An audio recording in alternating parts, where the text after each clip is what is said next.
Very good afternoon, all of you all. So yesterday we completed with clubbing chapter. Clubbing is over now.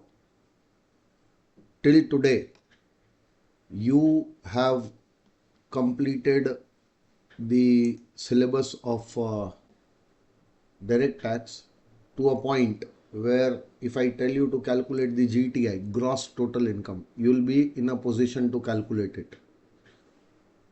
So whatever syllabus has been taught, based on that syllabus, you can calculate the gross total income.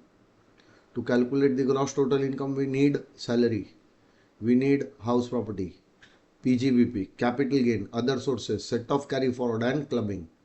Okay. So these chapters, whatever we have done, okay, we are in a position now to calculate GTI. Once the GTI is calculated, gross total income is calculated. After that gross total income, from that gross total income, we are supposed to get chapter 6A deductions. Okay. So what are the chapter 6A deductions which are supposed to be, allowed from the GTI? These are the deductions given as a list in front of you. Okay, no? Now please remember one thing. If you follow chapter 6, if you follow 115 BAC, if you follow 115 BAC, then these deductions are not allowed. Meaning that these deductions you can claim only if you shift out of the default tax scheme. You don't follow 115 BSC if you want to claim these deductions out of your GTI. Okay.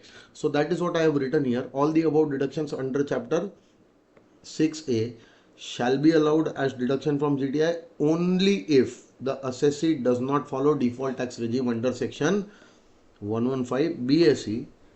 And one more thing I will write here.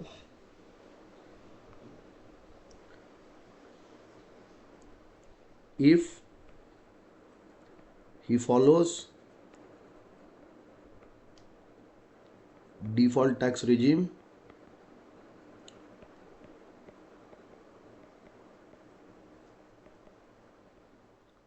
of section 115 BSE, then no deduction under chapter 6A except, what did I say, except 80 CCD to 80 CCH to and 80 JJAA shall be allowed. No deduction will be allowed except these three deductions. CCD2 you can claim, CCH2 you can claim, and 80 JJAA you can claim. These three deductions only you can claim. Other than these three deductions, all the deductions will be disallowed. Okay. And just imagine how many deductions are there. If you start counting, no, there will be minimum 19 to 20 deductions which are there, starting from 80C till 80U. Okay. So all these deductions will be disallowed. Only three deductions you are going to get. So we are learning the deductions for whom? For the assessees who don't follow who don't follow 115 BSC. For them, with their point of view, we are learning these deductions. Okay. So shall we start now? Okay. Now pay attention. 2-3 important things before I actually start teaching you the deductions. 2-3 important things. First is, from your gross total income,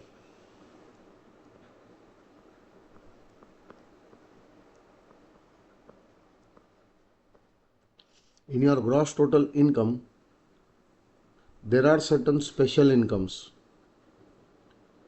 like short-term capital gain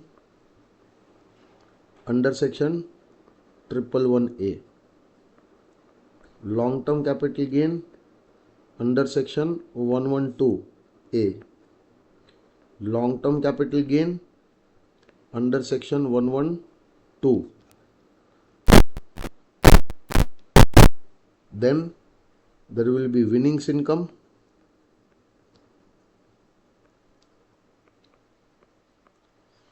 under section 115 BB or 115 BBJ. Winnings from online games 1, 2, 3, 4. And then the fifth income,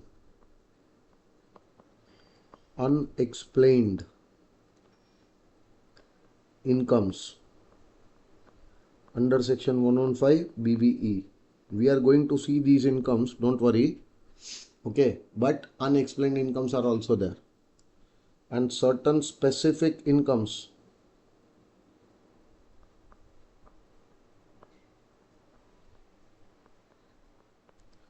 of non-residents. This is to be studied in final CA. Okay, no? So these incomes we are not going to talk about. Now, whenever you are having such incomes, separate these incomes from your GTI. From these incomes, deductions under chapter 6A. Yes or no? You cannot claim these deductions. Meaning from these incomes you are not supposed to claim chapter 6A deductions. The entire incomes you are supposed to show in your total income. So without claiming chapter 6A deductions, you are supposed to show the entire income in your total income. Okay, no? So there will be one figure. That figure will be the full amount of capital gain, full amount of winnings, full amount of unexplained incomes without any chapter 6A deduction. Yes or no? Now from your balance GTI. Here you are having chapter 6A deductions. You can claim chapter 6A deduction from your balance GTI.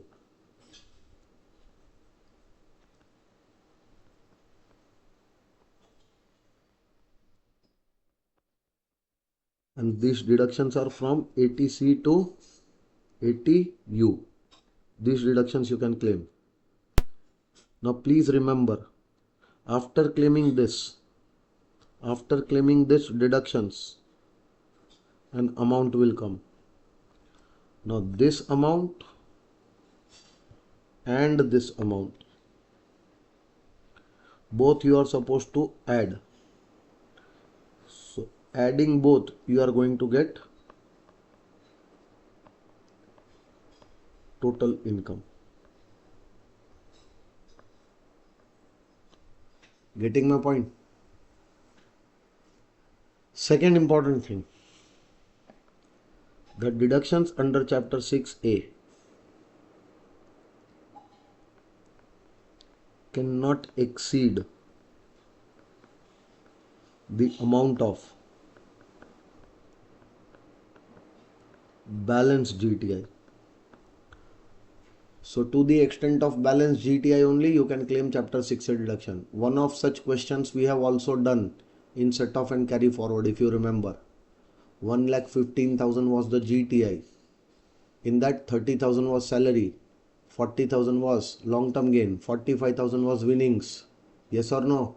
So we separated winnings, we separated long term gain. From that we cannot claim chapter 6A deduction. We can claim from balance GTI, that was 30,000 only. Do you remember? Out of that 30,000 we can claim deduction, but the amount of deduction was 45,000. So deduction amount is 45,000 and the income is 30. How can you claim 45 out of 30? Yes or no? So after claiming chapter 6A deduction from your GTI, your total income cannot be negative. After claiming chapter 6A, total income either will be positive or it will be nil. It cannot be negative. So you have to restrict the amount of your deductions to the extent of balance GTI. You cannot claim the chapter 6 deduction more than the amount of balance GTI. Yes or no? Now in the question, how you are supposed to present it, we are going to solve the questions. That time you will learn. Okay. So first of all, these things will you remember? Sure. Now the deductions which you are supposed to get. Now we are going to talk about these deductions. If you want to claim these deductions, do calculate your GTI, because these will be allowed only from the GTI amount. You cannot claim these deductions from any other amount other than GTI. So this will be allowed only and only from GTI. So first calculate your GTI in the manner in which we have prescribed. Calculate your salary, calculate your house property, PGBP, capital gain, other sources. Then do the clubbing set off, and then whatever figure will be there, that will be treated as GTI. From that GTI you are supposed to claim this chapter 6 deduction. But in that GTI, if you have shown these incomes, from these incomes you are not going to get any chapter 6 deduction. Separate these incomes, you are supposed to show full amount of these incomes in the total income amount. Done, sir? Now one by one we are going to see all the deductions which are there one by one. So the first deduction coming your way is ATC, one of the most important deductions in every chapter, in every question paper of ICI. You will get ATC. Okay, whether you will have any other deductions or not, you will definitely have this deduction in your paper. Okay, now please pay attention. Deduction under ATC is allowed to which type of assessees? It is allowed to all types of assessees, company, firm, AOP, BOI, everyone? No. ATC deduction under section ATC can be claimed only by individuals and HUFs. But it is nowhere mentioned that the individual or HUF should be resident to claim this deduction. Meaning, individual or HUF, even if they are non-residents, they can claim this deduction. ATC can be claimed by them. But it will be claimed only by individuals and HUFs. Any other person is not allowed to claim this deduction. Okay. Now, the deduction under section ATC is given because you are making some specific type of payments.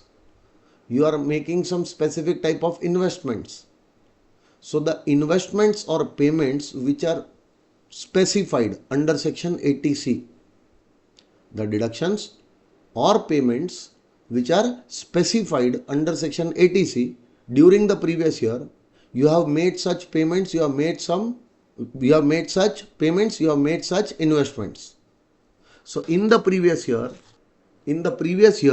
if these type of payments are made, these types of investments are made, for these payments, for these investments, we are going to allow you deductions from your GTI under section ATC. So what are those payments? What are those investments? So the list of those payments are given starting from point number 1. See, this is the list. This is the list. Going on. See, this is ATC for you, my dear friends. Till point number 18. Just see.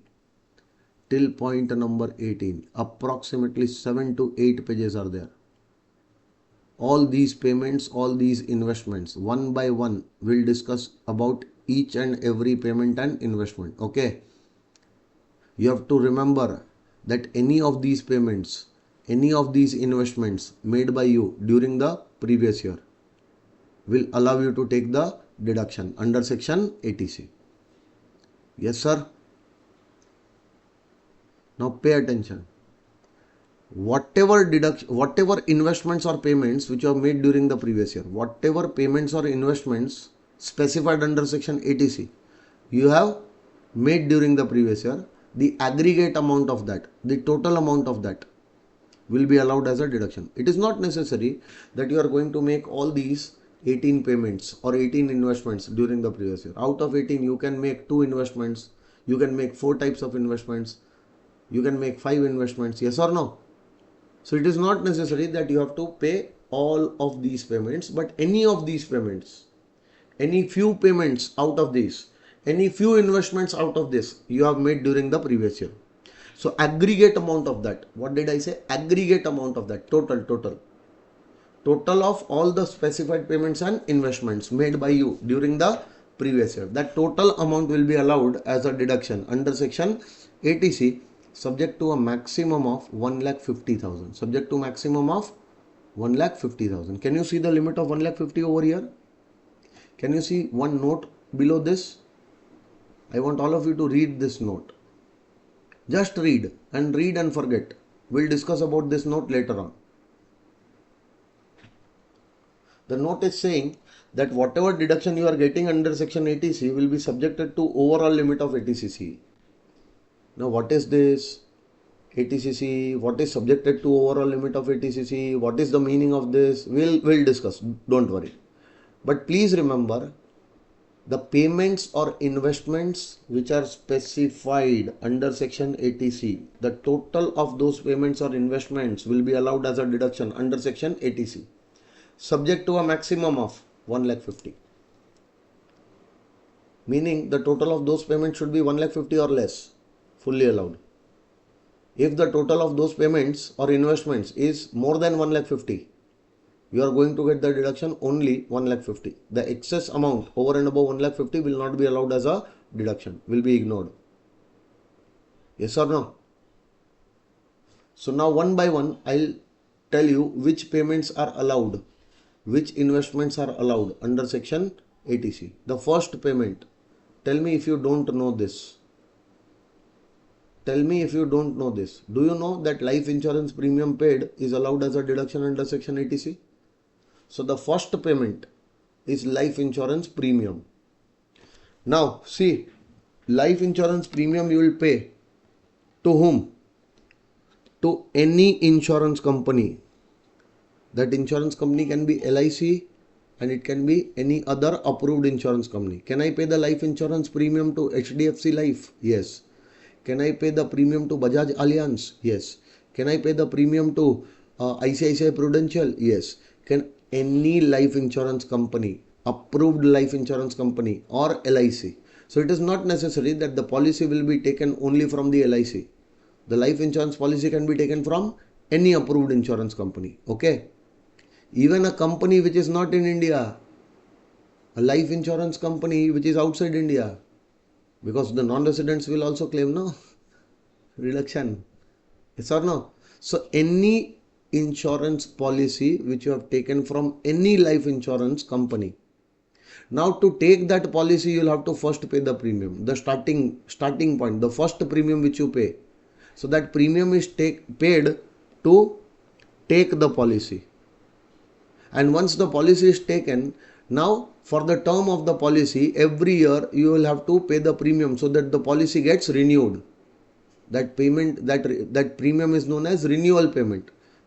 So it is not the first payment, first premium which you are paying. Every year, whatever premium on that policy you will pay, renewal premium on that life insurance policy will be allowed as a deduction. So any life insurance policy premium paid to effect or to keep in force. To effect means to take the policy. Yes or no? Keep in force means to renew the policy. Yes or no? So this is the original first premium which you have paid, and this is the yearly premiums which you are paying for renewal. Okay. Now the life insurance policy can be taken by the individual for himself, for his spouse, or for his children. On that life insurance policy, if the individual is paying the premium, that premium will qualify. Meaning, if you are an individual, you can pay the premium for yourself. That will qualify for 80C. You can pay the premium for your spouse also. Even that will qualify for 80C. You can pay the premium for any of your children. even that will qualify. There is nowhere it is written that the children must be dependent on you. Children should not be married, unmarried children only, dependent children only. No, no, no, no. Any children of the SSE, any child of the SSE. So are you on SSE? Yes. You are paying the premium for yourself? Yes. You are paying the premium for your spouse? Yes. Spouse may or may not be dependent on you. Spouse may be earning on her own, on his own. Yes or no? Spouse may or may not be dependent. Children may or may not be dependent. Children may or may not be married. Hello. Any premium for myself, any premium for my spouse, any premium for my children. If I am paying that premium, life insurance premium, that gets qualified as a deduction under section 80C. And if I am an HUF, assessee is HUF. So HUF can pay the life insurance premium for any of its members. HUF can pay the premium. HUF can pay the premium for any of its members. Members may or may not be dependent. Only the premium for these persons will be allowed under 80C. If you are paying the premium for your uncle, will it be allowed? Bloody, we don't allow if you pay for your father also. Forget about uncle. Is it written that premium for parents you will pay, it will be allowed? No. But your parents will pay for you, it will be allowed because you are their children. You are their child. Yes or no? Parents will pay for you, it will be allowed. But if you will pay for the parents, it will not be allowed. You are paying the premium for your grandchildren. Will it be allowed? No. You are paying the premium for your uncle, auntie, any relative. Forget about them. Pay the premium only for yourself, spouse and children. And if you are HUF, pay the premium for your member. That premium will be allowed on the life insurance policy. Hello, sir. Now, how can you pay the premium? Is it necessary to pay the premium by way of any mode other than cash?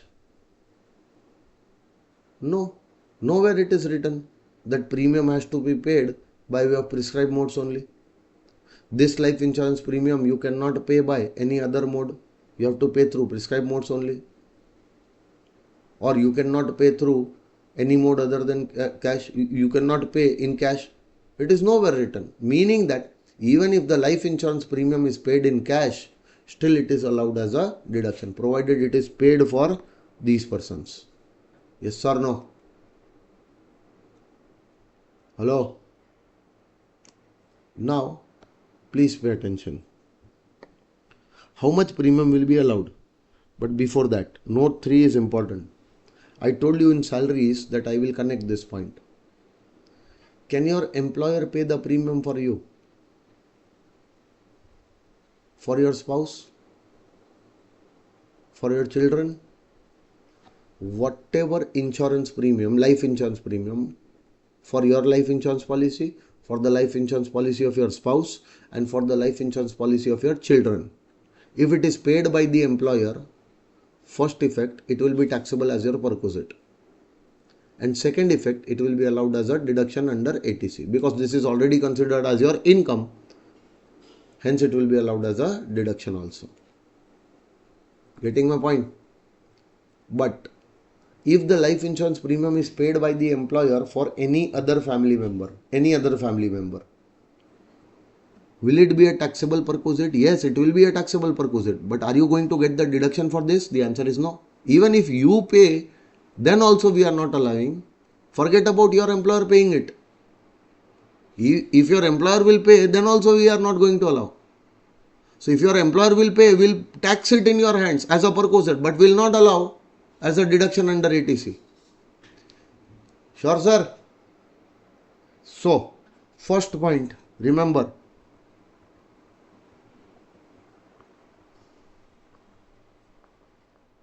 employer pays life insurance premium to whom? To the insurance company. And if this premium is on the life insurance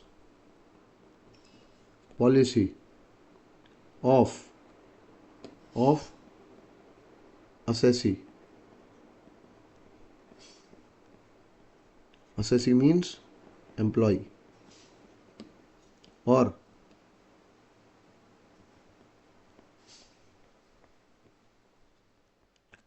assessees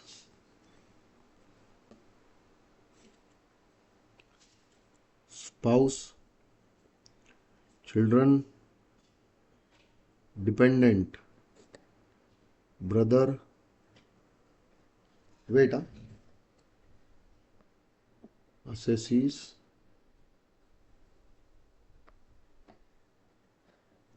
spouse, children, spouse or children.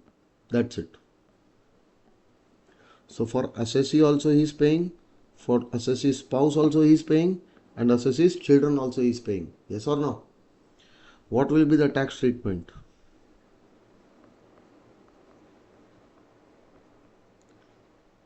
Taxable as perquisite under the head income from salary, and deduction under section 80C shall also be allowed. So that premium will be taxable as perquisite, and take the deduction of that premium, because if you would have paid for them, then also it was allowed to you. Okay, no? Now the same point, copy paste.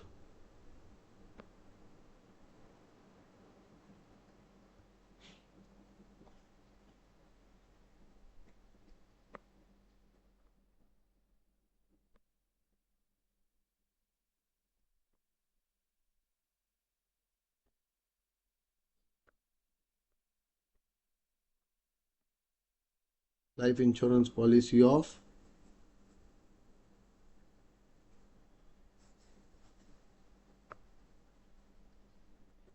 any other family member or relative of the assessee. Two effects. Number one, taxable as perquisite, and number two, now the deduction under section 80C will not be available. Will you remember this? Okay, now pay attention. Are you going to pay the premium? Are you an individual? Say yes. Are you going to pay the premium for yourself, spouse, or children, or HUF is paying for members, or even your employer can pay for you, your spouse and your children? Okay, no? So that amount you are going to take as a deduction under 80C. Even if it is paid in cash, it will be allowed as a deduction, don't worry. But the amount which will be eligible out of the premium, how much amount will be eligible under section 80C? See, you can pay X amount of premium, but entire X amount of premium will qualify for 80C? No. Only the premium to this extent will be qualifying. And if you see this, you'll come to know, you already know these percentages. If the policy was taken on or after 1st April 2003, but prior to on or before 31st March 2012, on that policy, maximum premium should be 20% of capital sum assured. Do you remember this? If the policy was taken on or after 1st April 2012, but on or before 31st March 2013, then maximum premium on this policy can be 10% of the capital sum assured. If the policy is taken on or after 1st April 2013, then the maximum premium can be 10% of the capital sum assured. But if that policy which is taken on or after 1st April 2013 for a person who is a handicap or suffering from a specified disease as specified under section 80 DDB, then for such person the premium cannot be more than 15% of capital sum assured. So every year on this policy, pay this much premium or less premium will qualify. Pay this much premium or less premium, that entire premium will qualify for ATC. And later on, when you will receive the maturity proceeds also from the policy, that will also be fully exempt under section 1010D. So if you want to claim the maturity proceeds as exempt, your premium should be this much. And only this much premium will be allowed every year under section ATC. Yes or no? So if the policy is taken between these dates, what should be the premium? Between these dates, then the premium should be 20%. Between these dates, then 10%. On or after 1st April 2013. On or after 1st April 2013, maximum 10%. But on or after 1st April 2013, for a person who is suffering with disability specified under section 80U or disease specified under section 80DDV, for that person 15% premium must be paid, not more than that. So every year, if your premium is this much or less, entire premium will qualify for ATC. If your premium is more than this amount, then only the premium to this extent will qualify for ATC. Excess premium will be ignored. And later on, whenever you will receive the maturity proceeds, that time also the maturity proceeds will not be exempt. Why?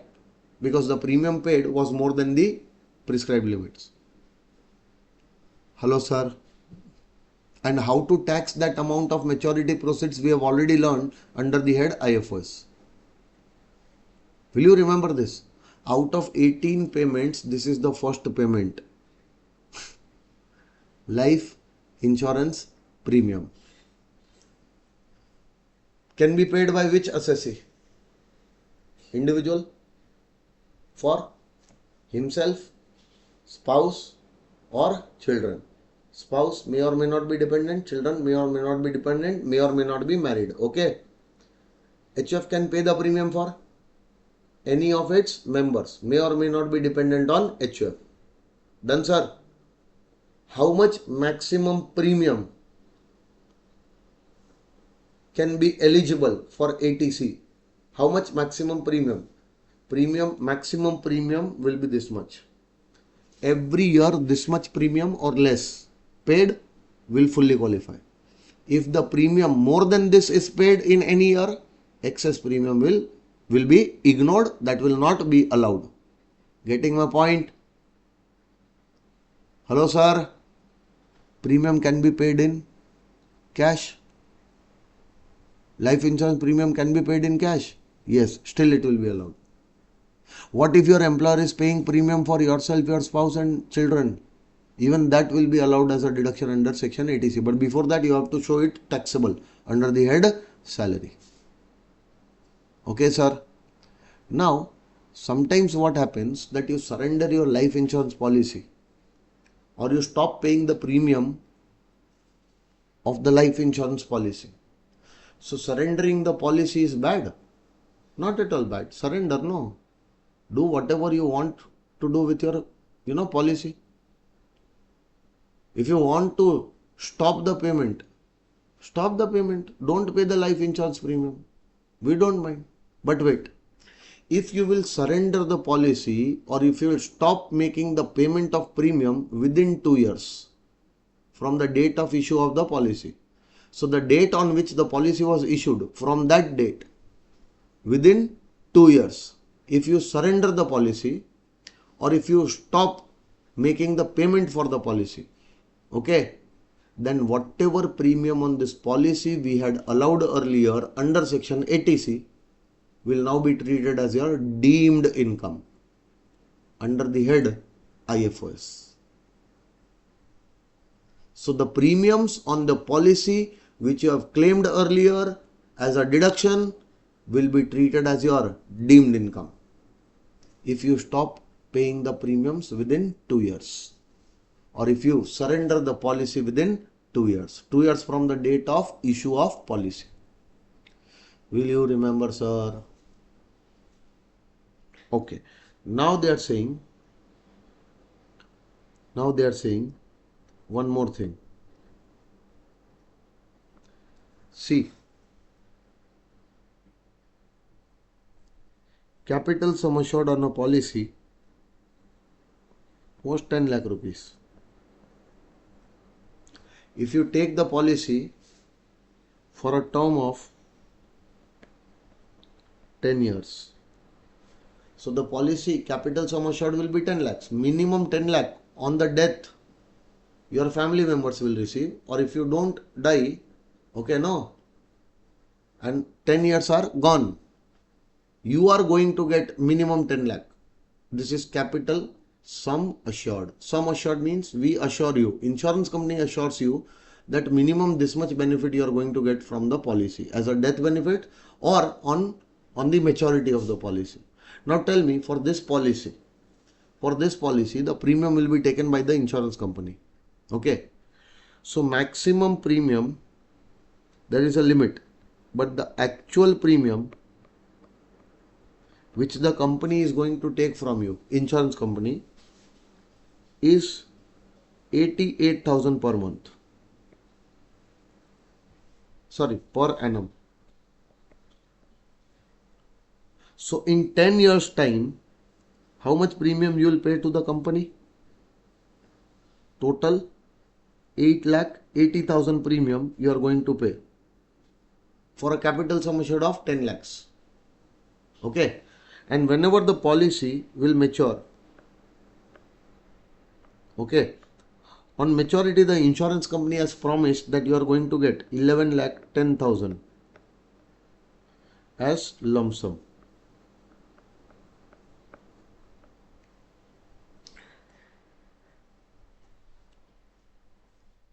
Okay, did you understand this? Meaning that in 10 years the company will take how much from you? 88, 88, 88, 88. Likewise, in 10 years the company will take only 8,80,000 from you. But after 10 years, when the policy will mature, at the time of maturity, how much amount the company will give you? 11,10,000. Getting my point? Now to get this 11,10,000, you are paying 8,80,000. To get this 11,10,000, you are paying 8,80,000. Meaning how much extra you are paying right now? Sorry, how much you are saving? Can I say 11,10,000 minus 8,80,000, 2,30,000 extra amount you will get. Pay only 8,80,000, but after 10 years when the policy will mature, minimum assurity is 10 lakhs, but with bonus etc. we are going to give you 11,10,000. Sure sir? Now pay attention, pay attention. If the insurance company gives you another option, that same capital sum assured, same term, maturity also we are going to give you the same amount, but instead of paying the annual premium, pay a single premium.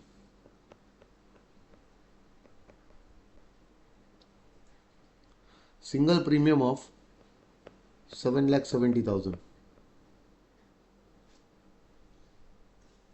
Don't pay 88, 88, 88, 88, 88 every year. Just pay 7,70,000 for the full 10 years, once and for all. Will you get some extra benefit now? Pay 7,70,000 and you are getting 11,10,000. How much extra you are getting?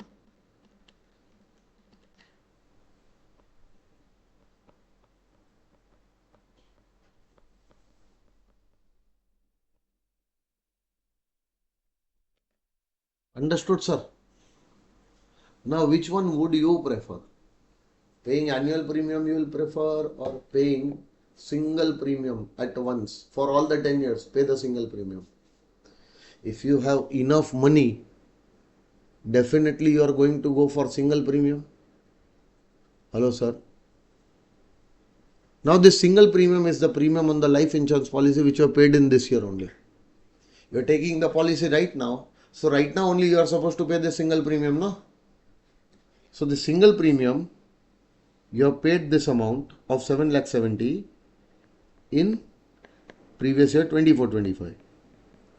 Now tell me, will this premium qualify for ATC deduction? Yes, this is a premium on your life insurance policy, or the life insurance policy of your spouse, or the life insurance policy of your children, or if you are HUF, this is the premium on the life insurance policy of your member. And this is a life insurance policy premium, will qualify for ATC. So if you qualify that entire amount, can you qualify that entire amount of 7,70,000? Or you will have to restrict this to the extent of given limits? Yes or no? Now, if the policy is taken in 24-25, meaning the policy is taken on or after 1st April 2013 for a person who is a handicap? No, let us think that the person was not a handicap. So how much premium maximum should be paid? 10% of capital sum assured. So what will be the capital sum assured? 10 lakhs. 10% of that will be. So maximum 10% of 10 lakhs. This is capital sum assured. Maximum 10% of this you can give. So how much? 1 lakh premium only you can give. So out of the total premium, only 1 lakh will qualify for ATC. And remaining 6,70,000 will be wasted, will be ignored. So if you are applying this limit on the premium of 10 years, then you are mad, no? This is the limit of annual premium. And this limit you cannot apply on the single premium which you have paid for 10 years. First, you will have to convert that premium into yearly premium. So now first you will have to convert this premium into yearly premium. Tell me, yearly premium is how much?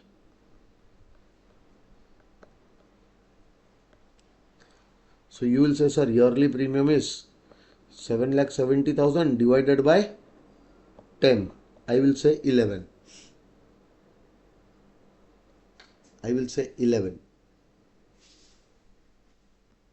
Sir, 11 previous years.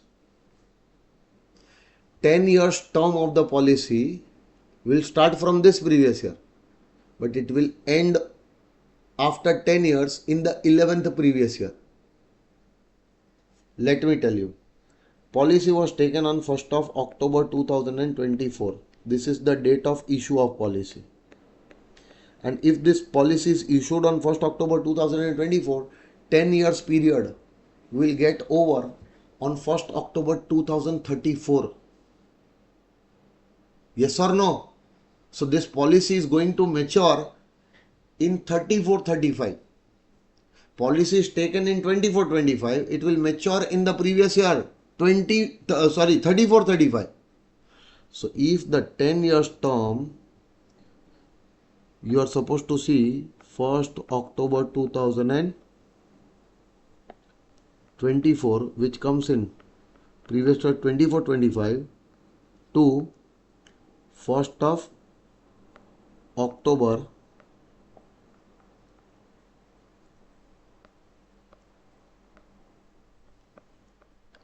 2034, meaning 34-35. How many previous years are there from 24-25 to 34-35? Count the number of previous years, because the entire 10 years term of the policy is getting spread over 11 previous years. So you also will have to spread the premium in these 11 previous years. The number of previous years covered by policy term. The number of previous years covered by policy term. Policy term was 10 years starting from 1st October 2024, and that 10 years will end on 1st October 2034. So how many previous years are covered by this term of 10 years? 24-25 to 34-35. If you will count, you will say, sir, this is 10 only, no? 10. Count from 24-25, count. 24, 25, 25, 26, 26, 27, 27, 28, 28, 29, 29, 30, 30, 31, 31, 32, 32, 33, 33, 34, 34, 35. 11 previous years. So the 10 years term is spread over 11 years. So spread your premium also for 11 previous years. So if you divide it by 10, you are going to get the answer 77,000. That will be wrong. You have to divide by 11. So what will be the premium for this previous year? That will be 70,000 premium. Now if you compare this 70,000 with 1 lakh, no, now compare this with 1 lakh. This is the annual limit, yes or no? Is it more than 1 lakh? No, entire 70,000 will qualify, will be allowed as a deduction in this year. Sir, what about the balance premium? Out of the balance premium, 70,000 will be allowed in the next year.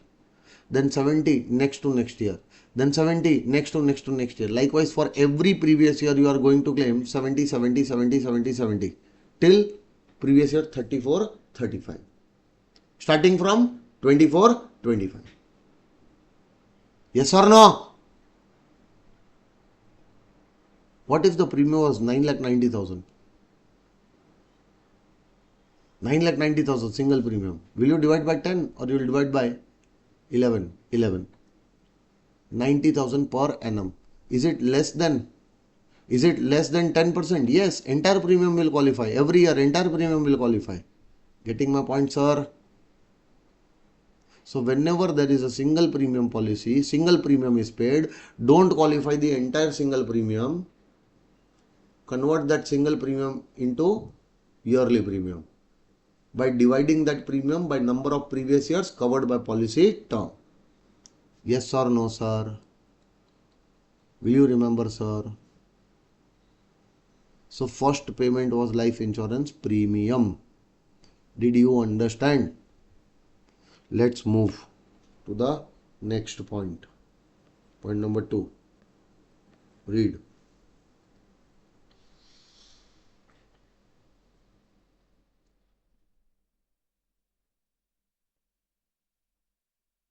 They are saying non-commutable deferred annuity plan. Which plan, sir? Non-commutable deferred annuity plan. Now, if you are an individual, go to any insurance company, go to any mutual fund or UTI and tell them that you want to invest in their non-commutable deferred annuity plan. If you will invest in that plan, no, what will happen, you will have to invest some amount every year. And when you will attain a specific age, for example 60, right now your age is 40 and you want to start getting a pension when you turn 60 years old. Okay. So go to any insurance company, go to mutual fund or UTI, tell them that I am 40 years old right now. When I turn 60 years, from that time, I want to receive a fixed amount of income, regular income in the form of pension, in the form of annuity from you. Tell me to get that amount in future. Monthly amount I want, 50,000 per month I want. But I don't want that 50,000 per month right now. I want that 50,000 per month later on, meaning deferred. 50,000 per month, meaning annuity. You don't want it right now. You want it in the future. Deferred. Yes or no? To get that 50,000 per month when I turn 60 years old, right now, how much should I invest? So they will give you a quote that invest this much amount every year till you turn 60 years old. Then stop paying from 60th years. After the 60 years are over, after your age is 60 years, we will start giving you 50,000 pension. Are you getting this pension right now? No, later on. So it is a deferred payment, deferred annuity. And this is non-commutable, meaning that the plan which you have taken, that plan should not give you an option to commute that for a lump sum. you will definitely get that fixed amount on a regular basis only. You are not going to get any lump sum against that fixed amount. So take only those plans, invest in only those plans which are non-commutable, deferred annuity plans. So this investment can be made by you on your own name, for yourself, for your spouse also, and on the name of your children also. Okay. So whatever amount you will invest right now in this type of non-commutable deferred annuity plan, that entire amount will qualify for section 80C deduction. Will you remember this? Hello, sir. Second one, non-commutable deferred annuity. What was the first one? Life insurance premium. Life insurance premium. Second one is non-commutable deferred annuity plan. Second one is non-commutable deferred annuity plan for self, spouse and children. Whatever amount you invest this year, you are going to get what? You are going to get deduction under section 80C. But when you start getting the pension, no? When you start getting the pension in the future, that time the pension will be your IFOS income. Huh? But to get that pension, invest something right now. This year, whatever invested will be allowed under 80C. Next year also you will invest, will be allowed next year under section 80C. Next to next year also you will invest, next to next year it will be allowed under 80C. Till the time you will keep on investing in this non-commutable deferred annuity plan, till that time whatever amount every year you are investing will qualify for deduction under 80C. Sure, sir. Non-commutable means what? Are you going to get any lump sum against the fixed payments? No.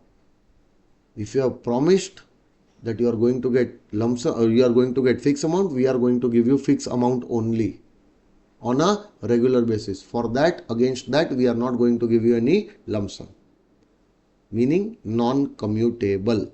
Now, in the point number 3, if you will see, one word is missing. Non-commutable word is missing, but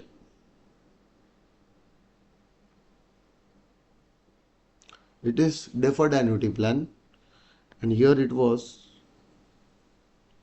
non-commutable deferred annuity plan. What is the difference? Only one word is missing. Non-commutable. Getting my point? Now, if you are a government employee, from your salary, every year some amount gets deducted. Every year some amount gets deducted out of your salary. And that amount which gets deducted from your salary, that amount is invested in deferred annuity plans, which you might take on your own name, which you might take on the name of your spouse, which you might take on the name of your children. So any deferred annuity plan for myself, for my spouse or for my children, for their benefit, yes or no? In that in that deferred annuity plan, whatever amount invested will be from your salary. From your salary, that amount will be deducted and it will be invested in such plans. Yes or no? Then whatever amount deducted from your salary to be invested this year, subject to maximum 20% of your salary. What did I say? Subject to maximum 20% of your salary. Whatever amount will be deducted, to the extent of 20% of your salary, the amount should be deducted, or less amount should be deducted. If more amount is deducted, over and above 20% of your salary, more amount is deducted, remember that excess amount which is deducted and invested in these plans will not be eligible. Eligible amount is only to the extent of 20% of your salary. Meaning, are you a government employee? Yes. From your salary, every year some amount gets deducted, and that amount gets deducted, and that amount is invested in deferred annuity plan for yourself, for your spouse, for your children. So what amount is deducted? Okay, every month 15,000 is deducted, multiplied by 12. So this year how much amount deducted? 1,80,000 got deducted from your salary, and 180 is invested. 180 is invested where? In your deferred annuity plan. Now you'll have to first calculate 20% of your salary. How much you are supposed to calculate? 20% of your salary. This salary includes basic and DA in terms only. Will you remember this? Basic, DA in terms. Take basic DA in terms, 20% of that. Now if you calculated basic and DA in terms now, it was only 6 lakh rupees. How much? 6 lakh. So 20% of 6 lakh will be how much? 1 lakh 20. So how much should be deducted out of your salary? Only 1 lakh 20, no? How much it is getting deducted? 1 lakh 80. Excess amount 60 will not qualify. Only to the extent of 1 lakh 20 will qualify under section 80C. Yes or no? First payment, please, please, please. First payment, life insurance premium. Everything we have done, life insurance premium. Now I will not, speak whatever I have discussed under life insurance. Remember, life insurance premium, if we are taking the deduction for life insurance premium, we have to remember those things which I have discussed with you. Okay, so start preparing a list.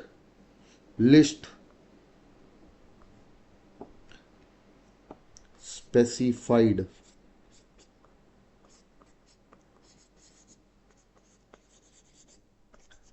payments or investments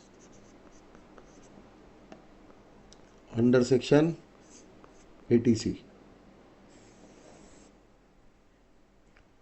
Come on, give the numberings. Okay, number 1.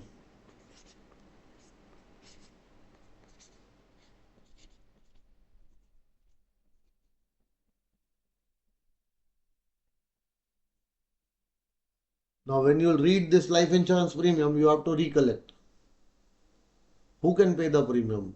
Individual can pay the premium for himself, spouse, children. Himself, yes. Spouse, yes. Children were dependent or independent? Let me remember. Oh, in 80D there is a requirement that the mediclaim premium should be paid for dependent children only, but in 80C there was no requirement. You have to recollect this thing. Understood? HF can also pay, no, for member. So read, the moment you'll see this point, no, you have to recollect those points which we have discussed. Life insurance premium paid to LIC is allowed, sir. But what about the life insurance premium paid to other companies, other insurance company? I can take the life insurance from other companies also, sir. Will that be allowed? Yes. Sir, life insurance premium paid in cash. What if it is paid in cash? Can I claim it as a deduction? Yes. Sir, life insurance premium, if I pay for myself, my spouse and my children, it is allowed. What if my employer is also paying for me, my spouse and my children? Oh, it will be taxable as my perquisite under the head salary. And then that amount I am again supposed to claim as a deduction under 80C. Sir, how much life insurance premium maximum can be claimed as a deduction, sir? Oh, policy is taken between these dates. Maximum premium should be this much. How much is the premium? Premium is more than this. Oh, only this much premium will qualify. Premium is equal to this or less than this, entire premium will qualify. The moment you write this thing, no, you have to recollect all those things. If anywhere you are having some, doubts, immediately go and read that point. Immediately go and read. You'll come to know what doubts you are having. And the other things. This is the way in which the things should be recollected. Okay, no? So first payment, life insurance premium. What is the second payment? Life insurance premium, second payment is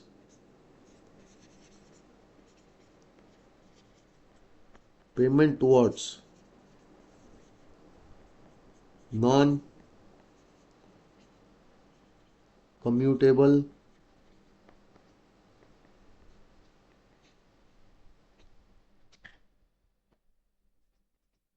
deferred annuity plan. See, this payment can be done by individual HUF both.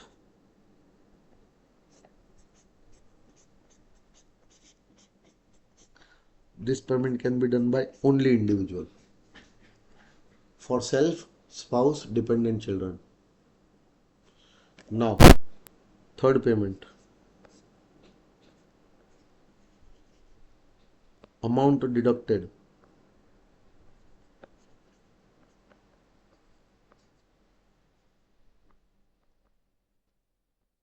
from salary of government employee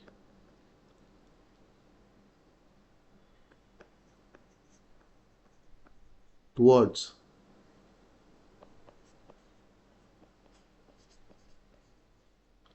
deferred annuity plan.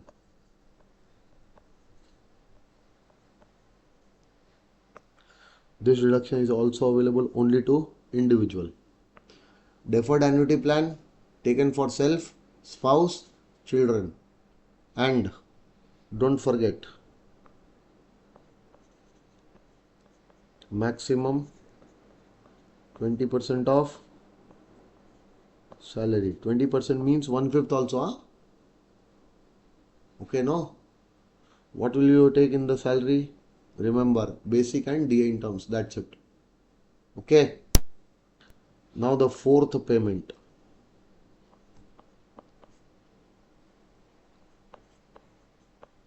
Deposit made in Sukanya Samriddhi account. This account will be opened by you as an individual for your girl child or any girl child for whom you are a legal guardian. Okay. So in this account, whatever amount you deposit, in this account, whatever amount you deposit in this year will qualify for ATC deduction. But will be allowed subject to overall limit of 1,50,000. Huh? If you deposit 5 lakh also, ATC deduction is restricted to 1,50,000. So be very careful while investing the money, because if you invest more, you are not going to get tax benefit for the amount which you have invested. Full benefit you are not going to get. You are going to get benefit to the extent of 1,50,000 only, because ATC has a limit of 1,50,000. So any deposit made in Sukanya Samriddhi account during the previous year on the name of your girl child or on the name of a girl child of which you are a parent or you are a legal guardian. Done, sir? Do you remember interest on Sukanya Samriddhi account comes? That is your income. Taxable under the head IFOS? No, fully exempt. 1011A. Do you remember? Now when your Sukanya becomes Kanya, this account will mature. And the lump sum amount, including these years' interest, will come back. That lump sum amount, when it will come back, that time also it will be fully exempt. I have taught you all this in IFOS. So pay attention. Fourth payment, please check.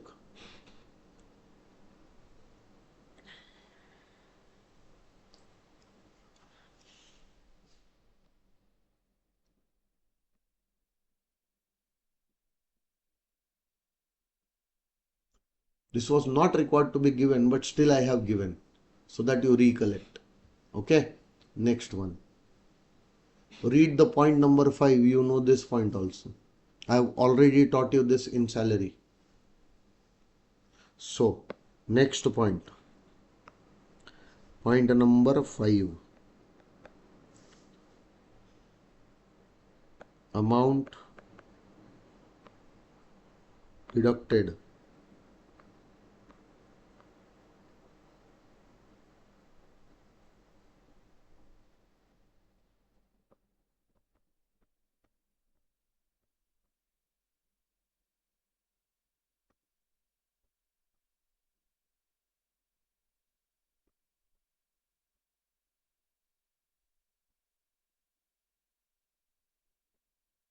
Towards what?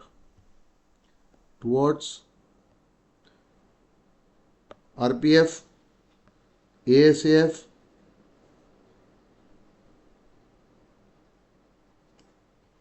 SPF and UPF. Yes or no? Towards SPF account, his SPF account, RPF account, ASAF account, and last but not the least, UPF account. So whatever amount which is deducted from your salary as your contribution, your own contribution to your SPF account will qualify. Will qualify. This will also qualify. This will also qualify, but this will not qualify. Why? Because this account is unrecognized. This provident fund is not recognized by the income tax department. Income tax department does not know, hello, that this type of account exists. Now with this also cover PPF. That is point number 6.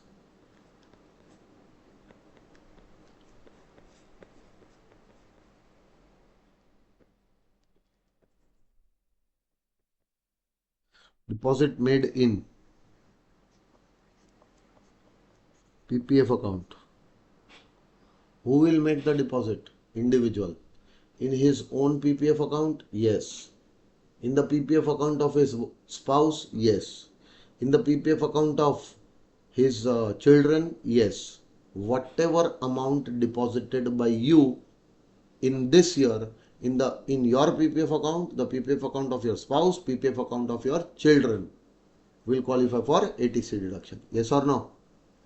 And if you are HUF and depositing that amount in the PPF account of any of your member, then also it will be allowed. Hello sir. So this deduction is available for individual, HUF both. The earlier two deductions were available only to individuals. Point number 4, point number 5. Yes or no? Now pay attention. Deposit in PPF account will be for how many years? 15 years. So 15 years, keep on depositing the amount every year. Every year you have to deposit some money. Minimum deposit every year is 500 and maximum deposit in one account is 1,50,000. Understanding? Per account, how much deposit maximum can be made in a year?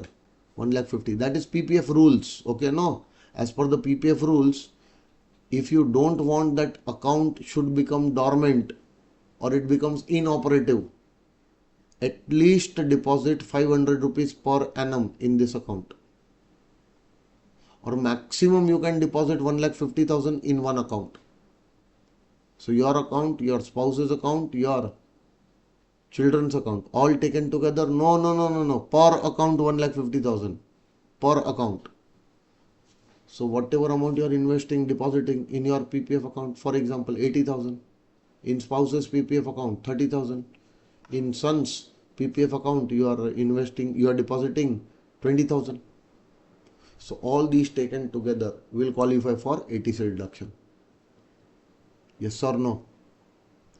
Any interest on the PPF account, every year the interest will accrue. Every year interest will accrue and again it will get credited to your PPF account only. You are not going to get that interest for 15 years. Forget about the money which you are depositing and forget about the interest which gets credited. Every year that interest will be credited in your PPF account only. So that amount of interest every year credited to PPF account, fully exempt 1011A. And after 15 years, what did I say? After 15 years, whenever the amount will come, these many years, whatever deposits you have made, these many years, whatever interest which got credited every year, that entire lump sum will come back after 15 years. At that time also, that entire lump sum will be fully exempt under section 10 subsection 11. Will you remember, sir? Tell me, sir. Now tell me the first payment. Come on, fast. Look at the life insurance premium. Second, non-commutable deferred annuity plan. Third, deferred annuity plan. Fourth, Sukanya Samriddhi account. Fifth, deposit in Sukanya Samriddhi account. Fifth, amount deducted from your salary every year towards your SPF account, RPF account, ASF account, but not UPF account. UPF is not there, but PPF is there. Point number 6. So amount deposited every year in the PPF account of yourself, your spouse, your children. That's it. And if you are HUF, then you can deposit that amount on the name of your member. Will you remember? Perfect. When you see this number, which is the first person to come in your mind looking at number 7? Thala for a reason. National cricket team captain. National cricket team captain Dhoni 7 number. Yes or no? So 7 means national. 7 means national. So I'll write national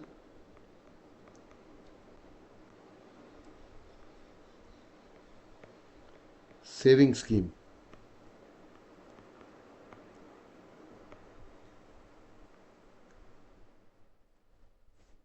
National savings certificates, including accrued interest. National Housing Bank and National Bank for Agricultural and Rural Development. We call it NABARD. If you remember, NABARD. You know na NABARD? So, sir, if you invest in national saving schemes, whatever amount you have invested will qualify for ATC. If you invest in national saving certificates, whatever amount you have invested will qualify for ATC. But wait, national saving certificates are issued for 15 years. First 14 years the interest will accrue and again reinvest for the next year. Yes or no? So whatever interest which gets accrued every year and gets reinvested in NSC, there are two effects to be given to that interest. First, taxable as IFOS. And second, if it is taxable under the head IFOS, then ATC deduction also no, because this accrued interest is reinvested for the next year in NSC only. So year 1 to year 14, two effects: taxable as IFOS, deduction under ATC. Taxable as IFOS, deduction under ATC. Deduction under ATC, this point. 15th year, interest will accrue, but will not be reinvested for the next year, because after 15 years, they are going to mature. So whatever interest for all the 14 years, including this 15th year interest, will become due now and you will receive it now. And this will not be a small amount of interest, it will be a very big amount of interest. And we don't want to leave this amount, we want to charge tax on this. Because this will be taxable only if first accrued interest is taxable and then deduction under ATC is given. Deduction under ATC is given because accrued interest reinvested for next year. Accrued interest reinvested for next year. Getting my point, sir? So, National Housing Bank. So there are some notified schemes of National Housing Bank. So National Housing Bank, I'll write down notified schemes.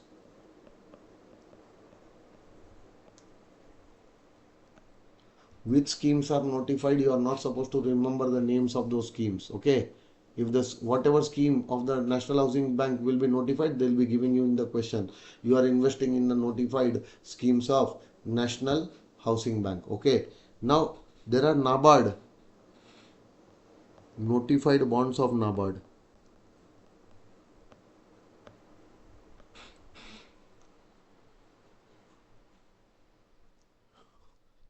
So National Savings Scheme, National Savings Certificate including accrued interest, National Housing Banks notified schemes or notified bonds of NABARD. If you invest in any of these, whatever amount you have invested in this previous year will qualify for deduction under section 80C. Sure, sir? Now, point number 8. Now, 8, 9, 10 and 11, 4 points are connected to each other. How they are connected, I'll tell you.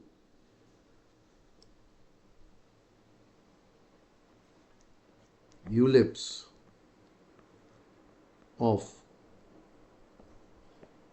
UTI and LIC mutual fund.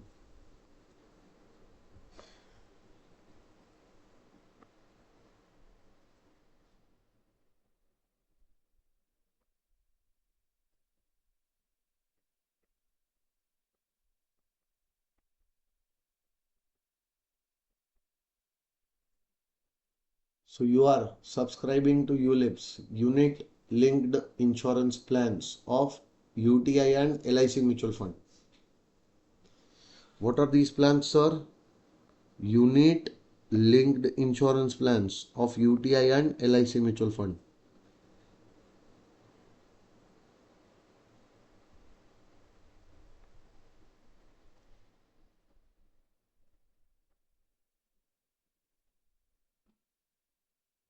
So during this year, in these plans, if you are investing, but the plan should be of UTI or the plan should be of LIC mutual fund.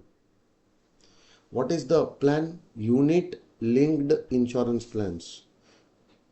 So the amount of premium which you will pay, the amount which you will pay will be your premium only for the life insurance policy.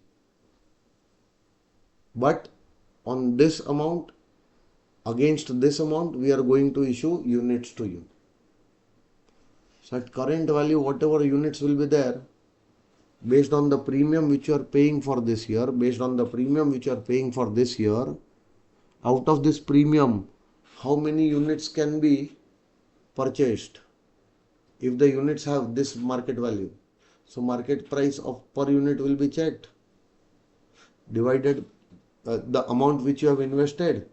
So amount which you have invested in the ULIPs as a premium divided by the market price of the units. Hello, those many number of units will be allocated, and those units are units issued under unit linked insurance plans. Now every year, pay the premium, get the units, pay the premium, get the units. Now at the time when this ULIP will mature, at that time what will happen, whatever units you were having in your hands, by investing premium every year premium used to go, and that premium, against that premium you used to get the units, Now whatever units you are getting, those units are as good as your investment, but your intention was to buy these units only, but ultimately there is an insurance plan associated with this plan, units. So pay the premium, get the units, but that premium is for your life insurance policy. Pay the premium, get the units, but along with that, against this premium, your life will also be insured. So unit linked insurance plans. Either you go and take the insurance or you go and invest in units. What if you get both the benefits in same thing? That is known as unit linked insurance plans. But this should be for UTI and mutual fund. Whatever amount invested this year will qualify for this year. Okay. Now see, point number 9 talks about notified units of UTI and any mutual fund.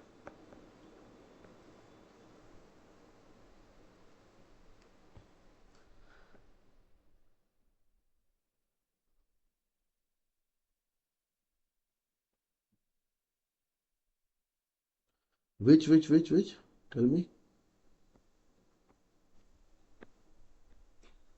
UTI or any mutual fund. Can you see what has changed? This has remained same. This has remained same. But instead of LIC mutual fund, now it is any mutual fund. Instead of ULIPs, now they are notified units. We are only investing in units. Now these units will not allow you to take insurance also. There is no insurance linked to these units. Normal types of units, yes or no?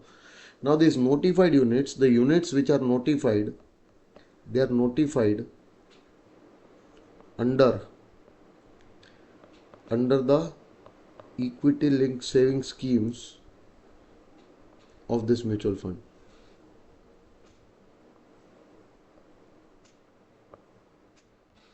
Do you know what is ELSS? Equity linked saving scheme. What is that? Do you know?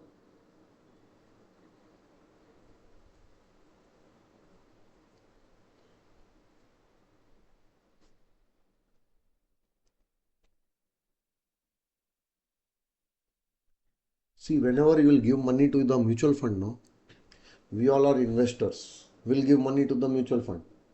What mutual fund will do? Mutual fund will invest either in debt securities, or the mutual fund will invest in equity capital of other company, or mutual fund can invest in both the types. Some portion in debt, some portion in equity. Okay. If the mutual fund is receiving amount from the investors, unit holders, yes or no, and that amount, out of that maximum amount is invested in equity shares of domestic companies. So whatever money which will come from you, investors, instead of saving your amount in a recurring deposit, fixed amount, if you are saving in recurring deposit, instead of that, come and save that amount with the UTI and mutual fund company. No, that same amount which you used to invest in recurring deposit, that same amount you keep on every year, every month. SIP, systematic investment plan. So if you are having some savings, systematically invest your savings in these type of plans. What will happen? You will give the money every month. You will give the money, fixed amount of money every month you will give. Against that money, what will happen? You are going to get units. So these are the units which you are getting against your money. Now what the mutual fund company is doing with your money? That money which is coming from all the investors every month, the SIP money which is coming, fixed amount coming to you, no, that fixed amount will be invested by the mutual fund or the UTI in equity share capitals of other companies. From there they will earn returns, and out of that returns they are going to pay you, because those returns are earned by your money, by using your money only. Hello? Getting my point, everyone? Yes or no? Perfect. So, the units which are issued by mutual fund or UTI under the equity linked saving schemes, meaning money will come from you and majority of the money, 65% or more money, will be invested in equity share capital. Very less portion of the money collected from the investors will go to debt. Majority of the money will go to equity. So your saving scheme in which you are investing, SIPs, that saving schemes, whatever money you are investing goes for Equity, no? Equity investment. So your saving scheme is equity linked saving schemes. There are debt linked saving schemes also. If you don't want your money to be at risk, no, because your money will be at risk. The money which you are going to give to the mutual fund, to the UTI, that money will be invested in equity capital. That is very risky. But if you don't want your money to be at risk, no, give us the money, we'll invest in debt securities. That type of mutual fund is debt oriented mutual fund. And the units which you are getting under that scheme is debt linked saving schemes. Getting my point? And some are hybrid. So any units which you buy, which you acquire in this year, do the SIPs every month. Against that SIP, whatever units are coming, no, is nothing but the amount invested in SIP coming in the form of units. And those units are of the mutual fund or UTI which they are issuing under any equity linked saving schemes. Even you invest here, the amount will be allowed under section 80C. Now point number 10.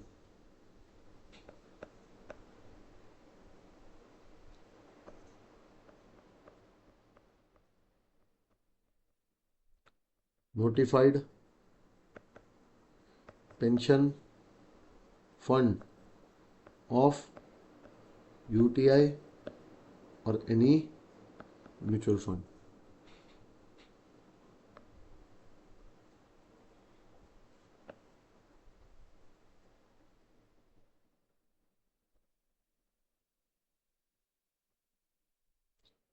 Did you understand this? Now see, this was common.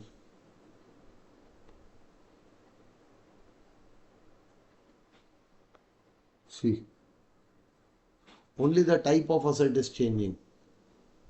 Go to UTI or LIC mutual fund, buy their ULIPs, you will get ATC reduction. Oh, you don't want to buy ULIPs? Go and buy their notified units which they are issuing under ELSS. But now only LIC mutual fund? No. Any mutual fund, go and buy their units which they are issuing under their equity linked saving scheme. Oh, you don't want to buy ELSS units also? Don't worry, don't worry. Go and invest in their notified pension fund. Whatever amount you are investing in their notified pension fund in this year will qualify for deduction under section 80C. Will you remember, sir? Last one, 11th one.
What did I write? Notified annuity plan policy scheme. Notified pension plan policy scheme. It can be anything. Yes or no? It can be a notified plan. It can be it can be a notified pension plan. It can be a notified pension scheme. By whatever name you'll call, it is one and the same thing only. Ultimately, from these plans, in future, you are going to get annuity only. But the plans are of any insurance company or LIC. So whose plan is there?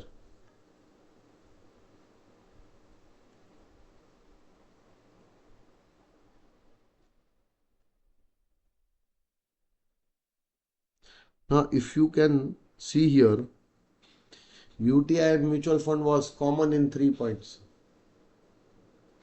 Go and buy ULIPs of UTI or LIC mutual fund. Okay, you don't want to buy ULIPs, so go and check with them. They will have equity linked savings schemes also. Go and invest in the notified units which they are issuing under their equity linked savings scheme. Okay, you don't want to buy that also, don't worry. They might be having pension funds also, notified pension funds also. Yes or no? Go and invest in their notified pension fund. But wait a second.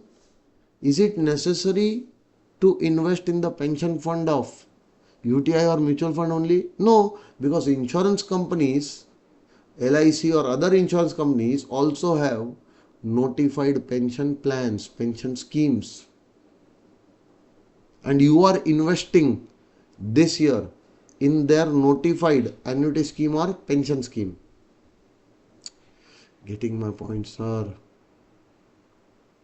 So that amount which you are investing in the notified pension plan, pension policy, pension scheme of LIC or other approved insurance company, even that amount will qualify. Don't worry about that.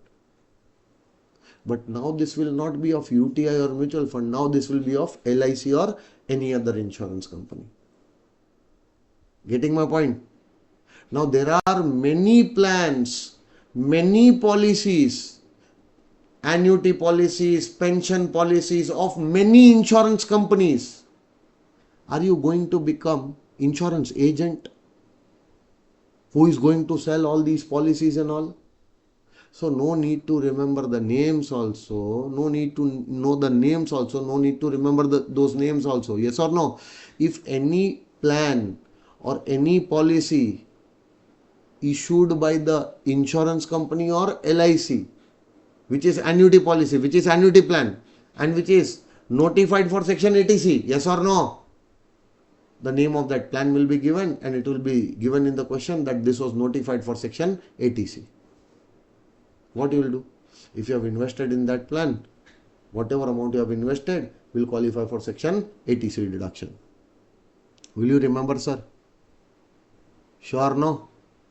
Okay, sir. Now pay attention. Huh? From here, no, I will take out one more point. LIC or any other insurance company, they are notified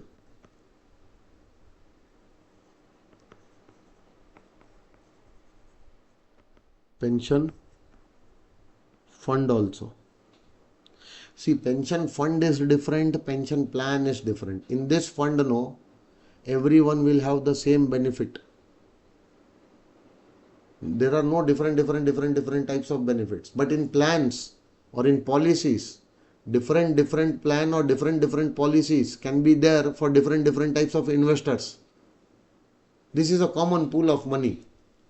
If you want annuity from us, this is our common fund. Put your money in this fund. If you will put this money in our fund, hello, after some time you are going to get what? Annuity from us. That's it. How much annuity? If you want this much annuity, put this much amount. If you want to have this much annuity after these many years, put this much amount. This is a common fund. Okay, a common fund where many people will come and they will invest in this fund. The money will not kept idle. The money will be invested. Huge returns will be earned. Okay. Now that will increase the fund slowly and gradually. And from this fund only, in future, you are going to get what? Pension. This is not a plan. This is not a policy. This is a fund. Plan or policy can be different for different types of investors. Yes or no? So for example, if I talk about LIC, LIC's Jeevan Dhara plan is there. Which plan? Jeevan Dhara. Or one more plan is there, LIC's Jeevan Akshay plan.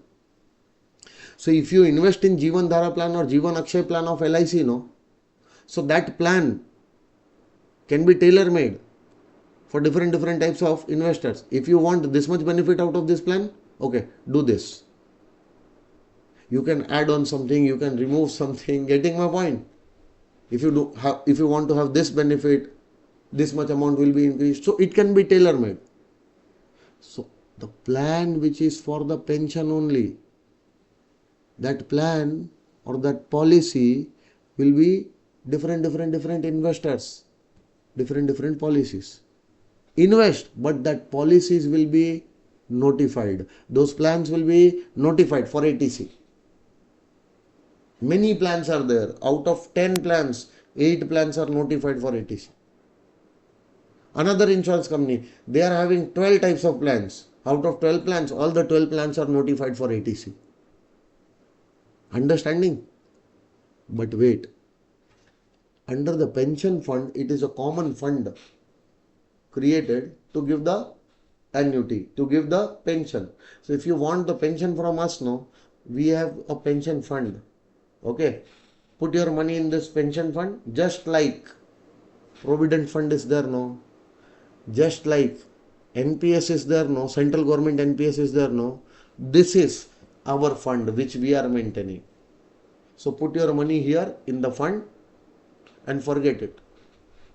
Keep on investing the money for certain time. After certain time, the company will take care of you. We will start giving you what? Pension on a regular basis. And that benefit will be given uniformly to all the investors. Now wait, from this also the pension will come, from the policies also the pension will come, from point number 10 policies also the premium will come. The pension will come, annuity will come. That annuity will always be taxable under the head IFRS. Annuity. So whenever you will start getting annuity from these pension fund, pension plan, from this pension fund, this will be, this pension or this annuity in the future will be taxable as your income from other sources. But if you invest in plans, you will get ATC deduction. But if you invest in LIC or other approved insurance companies, notified pension fund, then that investment will qualify under section 80CCC. 80CCC. LIC or other approved insurance companies plans notified for ATC claim the deduction under ATC. But if it is in the pension fund of LIC or other approved insurance company, in that pension fund whatever investment you will make, no, that investment will allow you to take the deduction under 80CCC, subject to additional limit of 1,50,000 over there. So even that will be allowed under 80CCC subject to 1,50,000. But this amount should be out of your taxable income. The investment which you are doing in the notified pension fund, no, this amount should be out of your taxable income. So for this we are going to do the discussion in 80CCC, don't worry. But 80CCC will have only one payment. In ATC you are having multiple payments. Under section ATC you are having multiple payments, yes or no? But in 80CCC you will only have one payment. What payment? Payment towards the notified pension fund of LIC or any other approved insurance company. And whatever payment made there, that payment will be allowed under section 80CCC subject to maximum 1,50,000 under 80CCC. Getting my point, sir?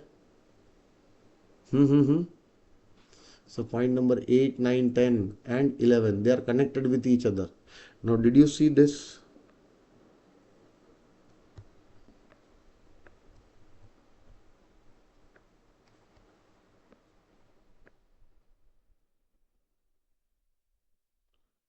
This is nothing but same only, no?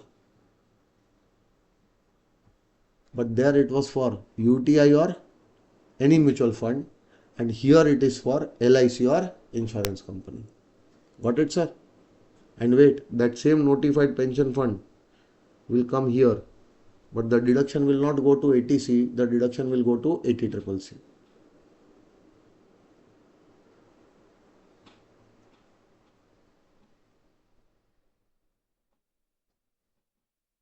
11 points are done.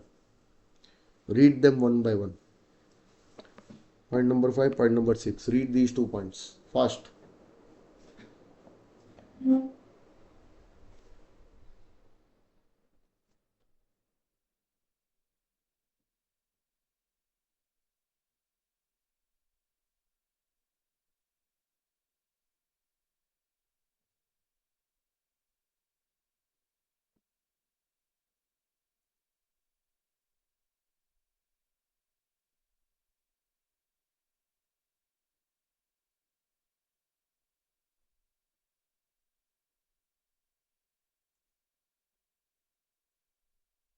Done, sir. The same thing I have explained now. Read point number 7 and 8. But wait, see, in case of life insurance premium, the policy cannot be surrendered for how many years? 2 years. You have to pay the premium regularly for how many years? 2 years. Within 2 years, if you surrender the policy, within 2 years, if you stop making the payment for the policy premium, yes or no? Then whatever premium we have allowed for this policy under ATC, that will be deemed to be your income.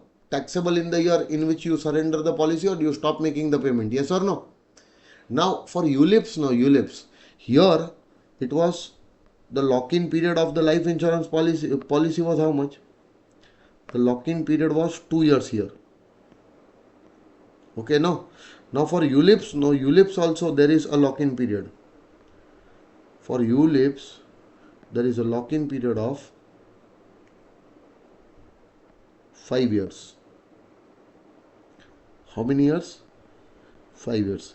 Meaning the year in which you start, the date on which you start contributing in ULIPs, the date on which you start contributing in ULIPs, from that date till 5 years, you have to keep on contributing. You cannot withdraw from the unit linked insurance plan. You cannot withdraw your participation.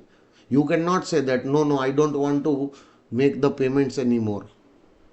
So for the first 5 years, the date on which you start making the contribution in ULIPs, from that date within 5 years, if you withdraw the participation from ULIP, you don't stop participating in ULIPs. From that in that case, whatever amount which you have invested in ULIPs, based on that we have allowed you ATC deduction, that amount will be taken as your deemed income, taxable in that year, the year in which you are stopping, you have stopped participating in ULIPs. So date of participation, first time, from that date 5 years. Keep on contributing in ULIPs continuously. Yes. If you stop participating, if you say I don't want to invest in ULIPs anymore, no. So don't worry, whatever amount you have invested so far, no, based on which you have got ATC deduction, that amount will now be taken as your deemed income. That is given here, see.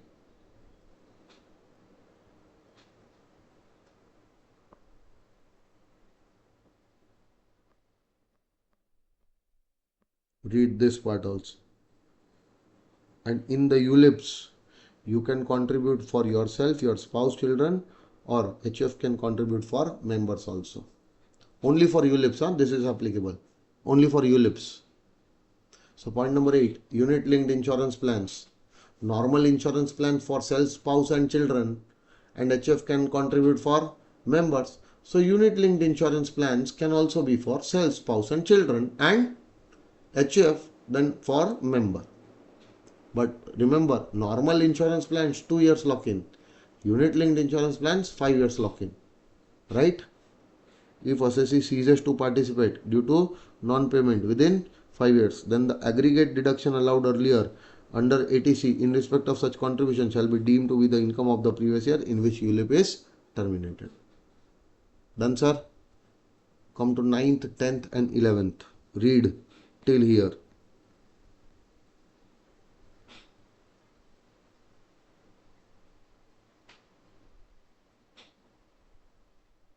So, if you can see this 12th point, okay, in this 12th point, they are saying subscription by an individual or HUF towards notified deposit schemes of any public sector company engaged in providing long-term finance for purchase or construction of residential houses, or subscription towards notified deposit schemes of any authority constituted in India for infrastructural development or dealing with or satisfying the needs of housing accommodation.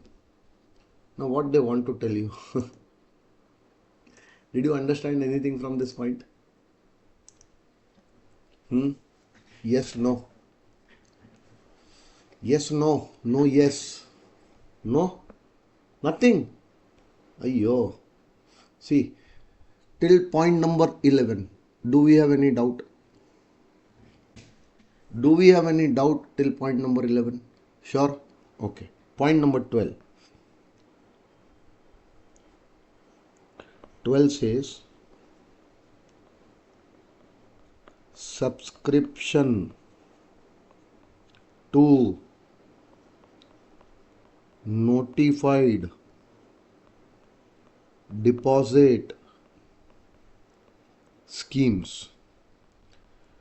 So we have to subscribe to deposit schemes. Which schemes? Deposit schemes. But the scheme should be of any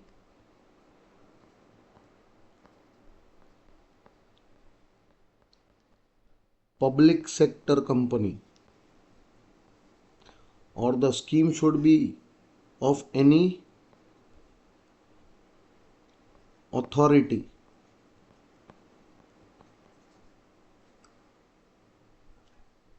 notified deposit schemes of any public sector company, notified deposit scheme of any authority. Now, what this public sector? Do you know the difference between the public limited company and a public sector company? All the public sector companies must be public limited company, but all the public limited companies not necessarily public sector company. Yes or no? There are companies in private sector also, like Reliance, Tata. They are public companies, public limited companies only, but in private sector, where the government does not have control. Private individuals, private parties have control over that. If the government has a control over a public limited company, that type of public limited company is known as public sector company. So a company which is a public sector company whose business is to provide long-term loans for purchase or construction of residential houses. Any example of this type of company? Yes, SBI Housing Finance, very good. Then PNB Housing Finance. Then LIC Housing Finance. These are few examples of such companies. Yes or no? They are public sector companies, but main business is to give long-term loans to needy people for construction and purchase of their houses. Yes or no? So if these type of companies are having any notified deposit schemes, so in the schemes of notified deposit schemes of this company, go and invest your money over there. Go and deposit their money in those schemes. So whatever amount you will deposit in these notified deposit schemes of the public sector companies, such type of public sector companies, that amount will qualify for deduction under section 80C. Done, sir? Everyone? Now, there is an authority. This authority is constituted in China? No. The authority is constituted in India. Why it is being constituted? It is constituted for satisfying the housing needs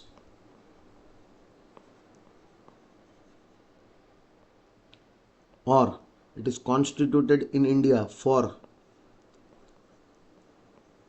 infrastructural development. Have you heard about Tamil Nadu Housing Board? Tamil Nadu State Housing Board. It is an authority. What they do? They'll buy a huge piece of land. On that they will construct houses and at very cheap cost, and they'll provide those houses to needy people. Okay, no, installments will be given, down payments you do. So, in authority, slum redevelopment authorities are there. Then there are housing boards also. In every state, you will see such kind of authorities. Yes or no? Now, there are some authorities who are interested, who are constituted for infrastructural development of cities, towns, villages, etc. Like, for example, the roads will be constructed by them, then bridges, dams, bridges, etc. will be constructed by them, metro, etc. will be constructed by them. So, these authorities, they are interested with the infrastructural development in that city, in that town, in that village. Okay. So, any authority which is constituted in India for the purpose of what? Satisfying the housing needs, or for the purpose of infrastructural development of cities, towns, or villages. If these authorities are also having some notified deposit schemes, go and invest your money in the notified deposit schemes of these authorities. Hello, sir. The money which you deposit in these schemes, notified deposit schemes of such type of authorities, yes or no, that will be eligible for deduction under section 80C. Will you remember this? This was your point number 12. Now, see, this is the same thing which is written here. Please check. This point number 12. Now, if you'll read, I have given the examples also. State housing boards, infrastructural development authorities, yes or no? Now, if you'll come to point number 13, I'll explain point number 13 here. Then we'll read. See, go and subscribe.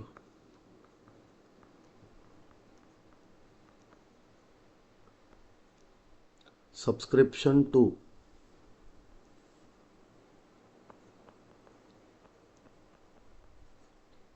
equity shares or debentures or units. Equity share debentures or units of any public limited company. They are not saying public sector company. They are saying any public limited company. Units of any mutual fund. But these equity shares or debentures or these units of the mutual fund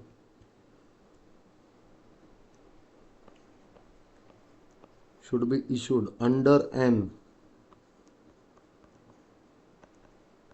eligible issue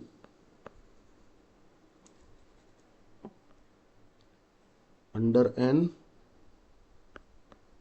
eligible issue. Issue means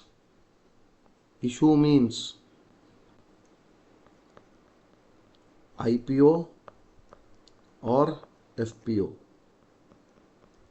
IPO or FPO.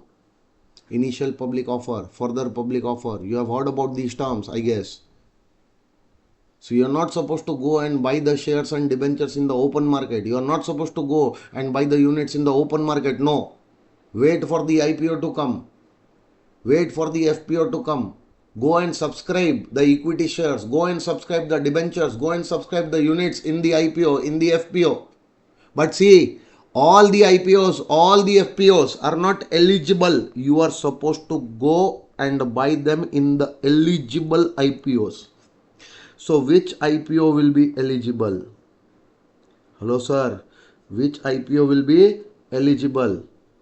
The IPO which will be eligible, FPO will be eligible, will be that which is approved and notified by the CBDT.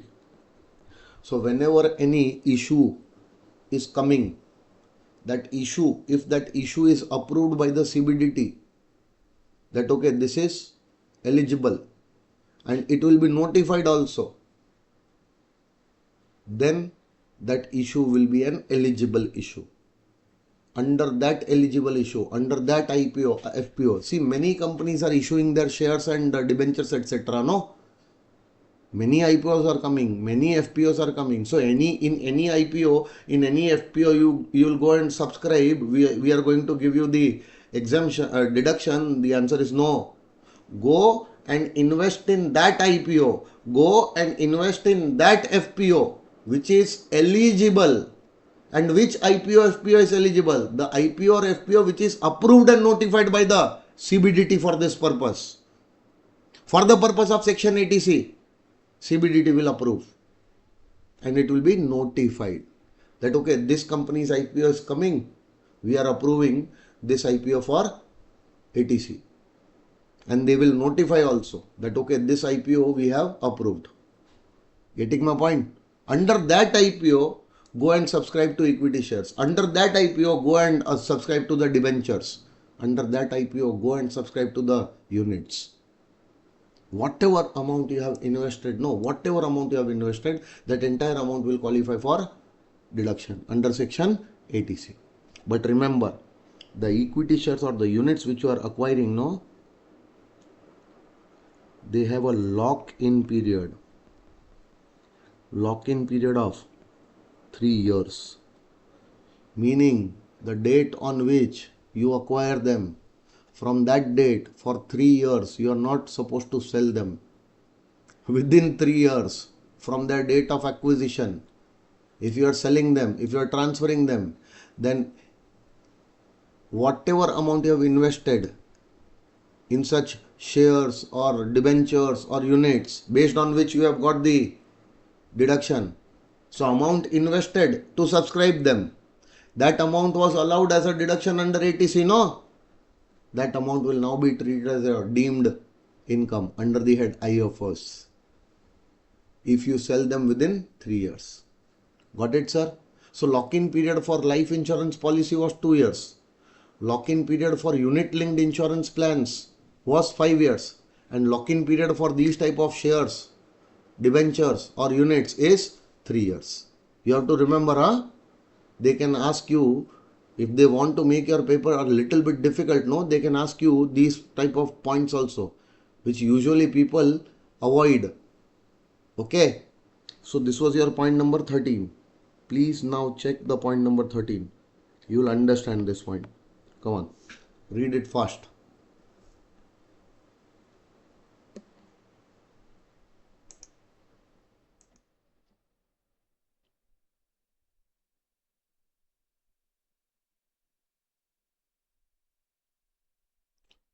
Okay.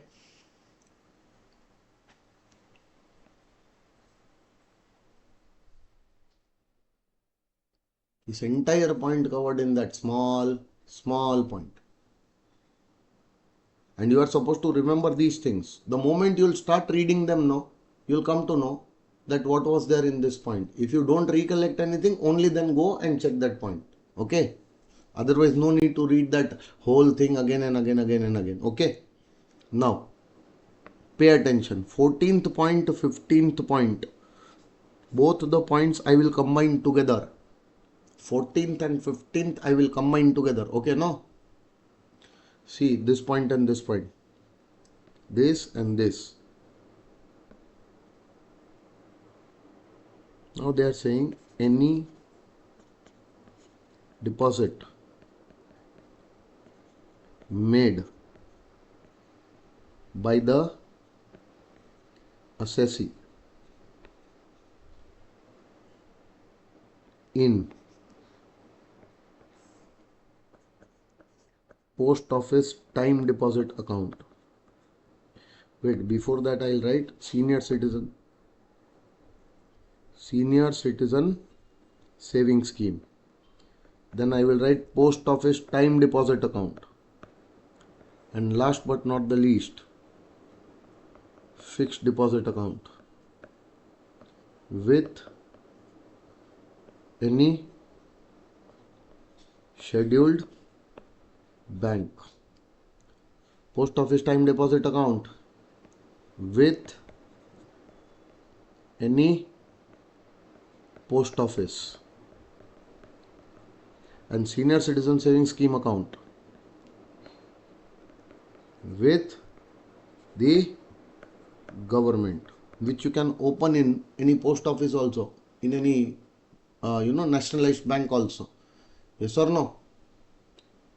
Now, one, two, or three, any of these three deposits you are supposed to keep. Deposit your money here, or deposit your money here, or deposit your money here. Okay, but the deposit should be made for a period of minimum how many years? 5 years. So deposit should be made for a period of greater than equal to 5 years. So deposit your money and forget for 5 years. Okay, minimum 5 years you are supposed to forget your money. So whatever amount you have deposited for a period of 5 years or more, that deposit which you have kept right now will allow you to take deduction under section 80C. Understanding? But right now you are keeping a deposit for 5 years.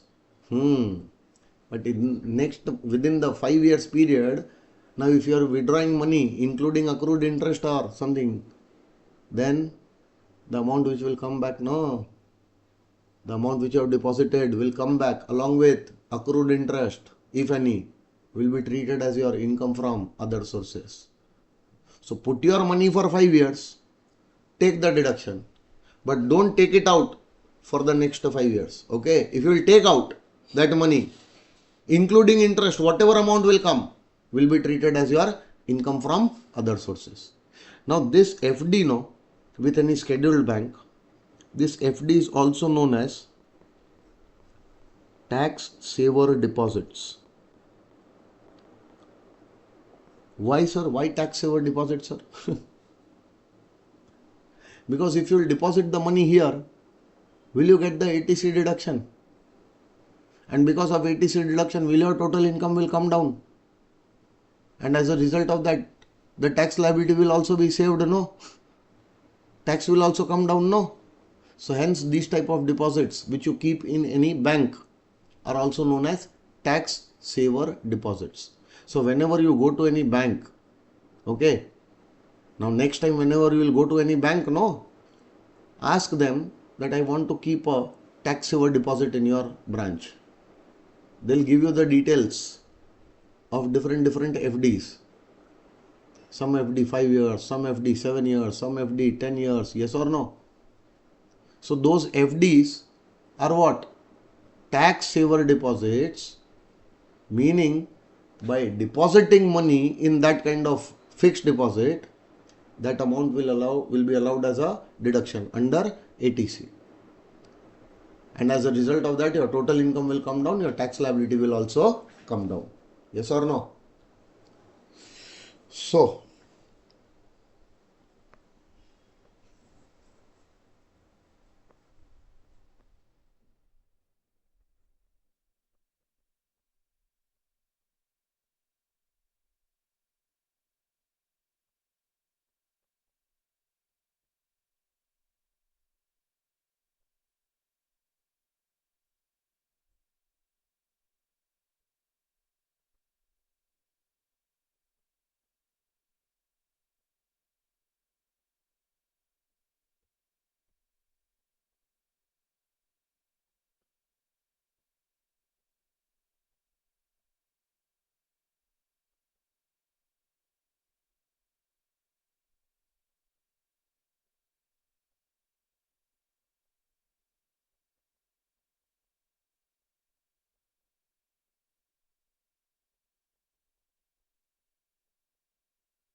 in which year this will be taxable? In the year in which the amount is withdrawn. Done? So I have combined point number 14 and point number 15. Please read these 2 points first.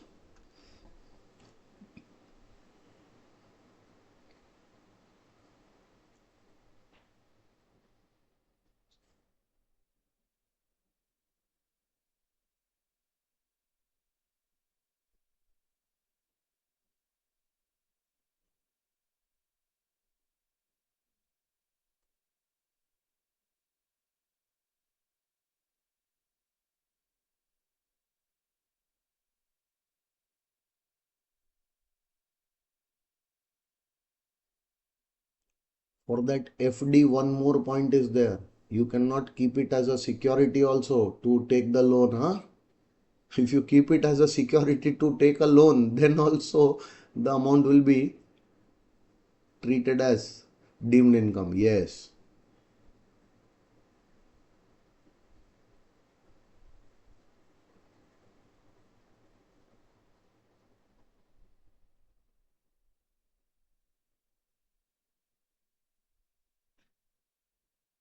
Done, sir.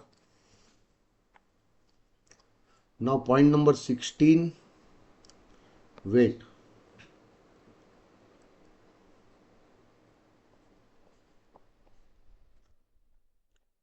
Payment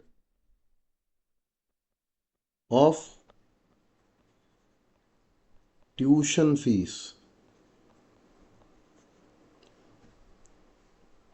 to any school, college, university, or educational institution in India. Tuition fees for full time education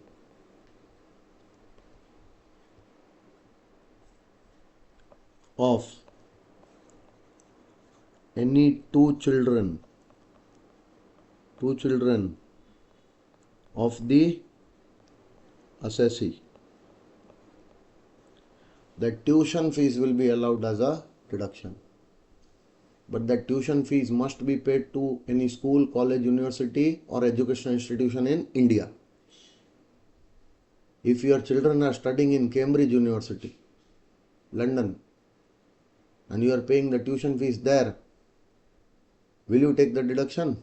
Even if you will come, we will not allow. Why? Bloody, you can afford, afford the tuition fees of Cambridge, and just like a beggar coming to us asking for ATC deduction. Have some shame. Hello, who are we to give you deduction? You are such a big shot. And being such a big shot, you are coming to us to claim the deduction under ATC. Don't you have any shame? Go away. We are not going to give you any deduction. So, the educational institution, school, college, university must be there in India. In that educational institution, your children are getting full-time education. Full-time means formal, normal education. Like starting from junior KG, nursery, junior KG to, graduation level, post-graduation level. That is a normal studies, full-time education. For that full-time education, whatever tuition fees is paid, tuition fees. If you'll see the fee receipt, no, in that fee receipt there are different charges. All the charges we are not going to allow. We are going to allow only the charges for the tuition fees, and that too also for all your children. No, any two children. Which two children? Whose tuition fees will be higher, claim them as a deduction. Yes or no? But the amount, the payment should not be in the nature of, payment should not be donation or development charges, etc. Because these payments are not given for teaching your children. This is there to get the admission done. Donations you are giving, development fees, etc. you are giving, or by whatever name, to get the admission done in the school, you are giving that money. That money is not in the nature of tuition fees. That money is not taken to teach your student, teach your children. Getting my point? That we are not going to allow. Only the tuition fees, and that too also for the full-time education of any of your two children, will be allowed. Will you remember this? This was your point number 16. Now, after point number 16, point number 17 is there. Very important point. Very important point. Okay. See, after 14, usually it is 15.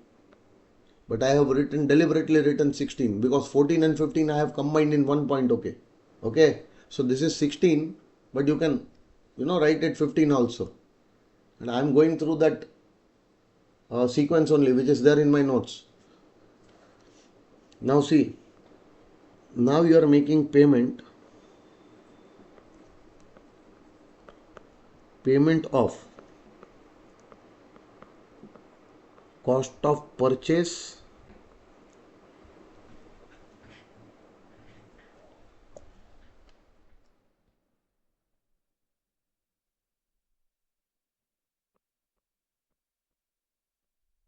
or cost of construction.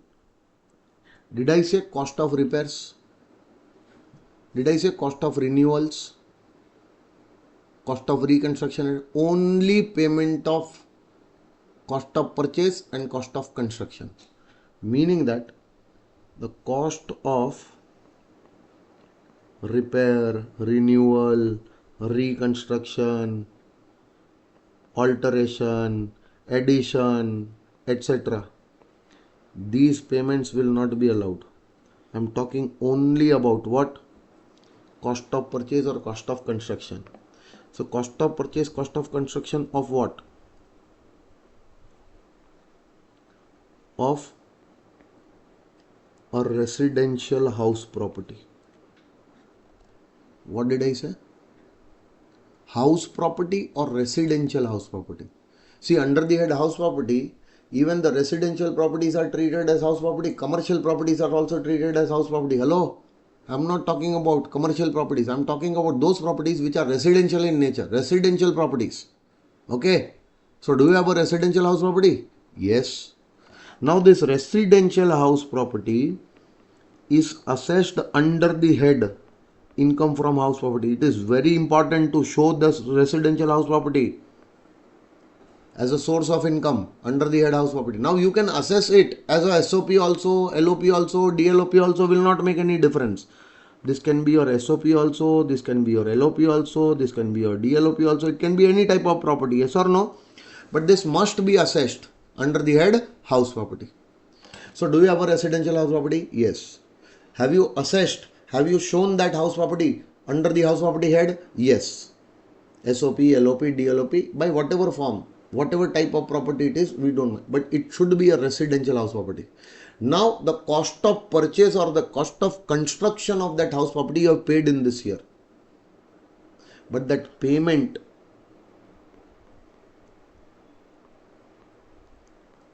should be by way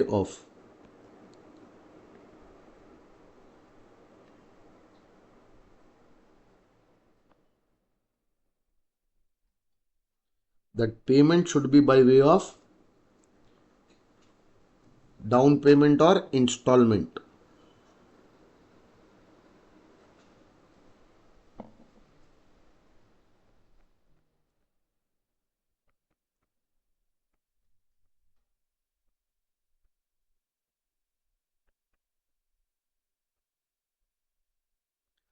That payment should be by way of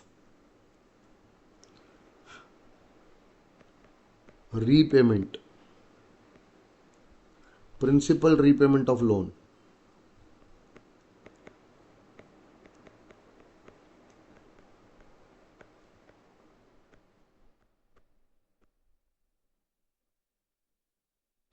or by way of stamp duty, registration, or legal charges, etc. incurred to transfer the property on the name of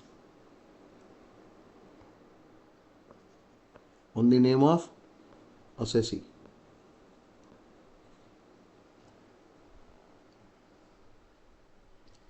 Now, if payment of cost of purchase and cost of construction is made like this during the previous year, only that payment which is paid like this, only that cost which is paid like this in the current year will be allowed as a deduction under ATC. Payment, down payment or installment under a house building scheme of any housing authority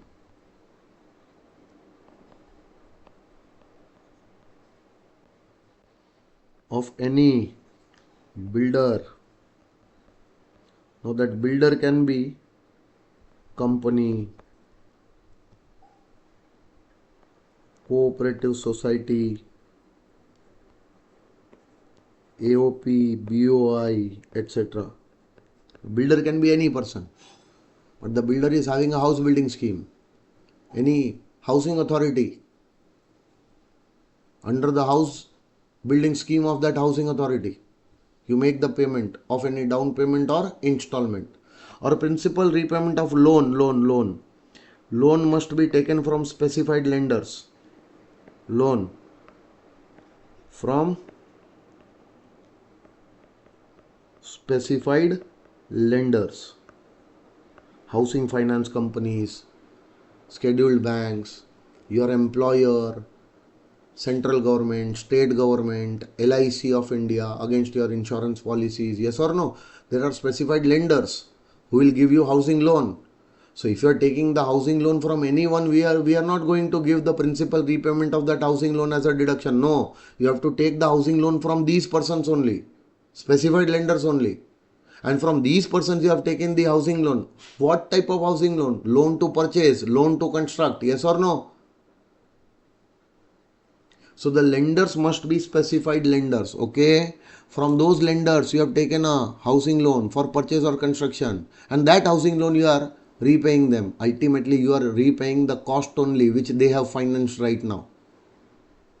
Getting my point? Or the cost of stamp duty, registration charges, legal charges, etc. Because they also add to the cost of your property, no? So during the previous year, whatever the cost of your property, cost of purchase or cost of construction of your residential house property, during the previous year you have made the payment of that cost like this. Whatever down payment installment paid in this year, whatever principal repayment of the housing loan paid in this year, whatever stamp duty, registration charges, etc. Those expenses which you incur to get the property transferred on your name, yes or no? These are nothing but the cost of the property paid like this. Now there is one very big land which the housing board has acquired or a builder has acquired. On that land they are constructing 1500 flats, each flat 1 BHK.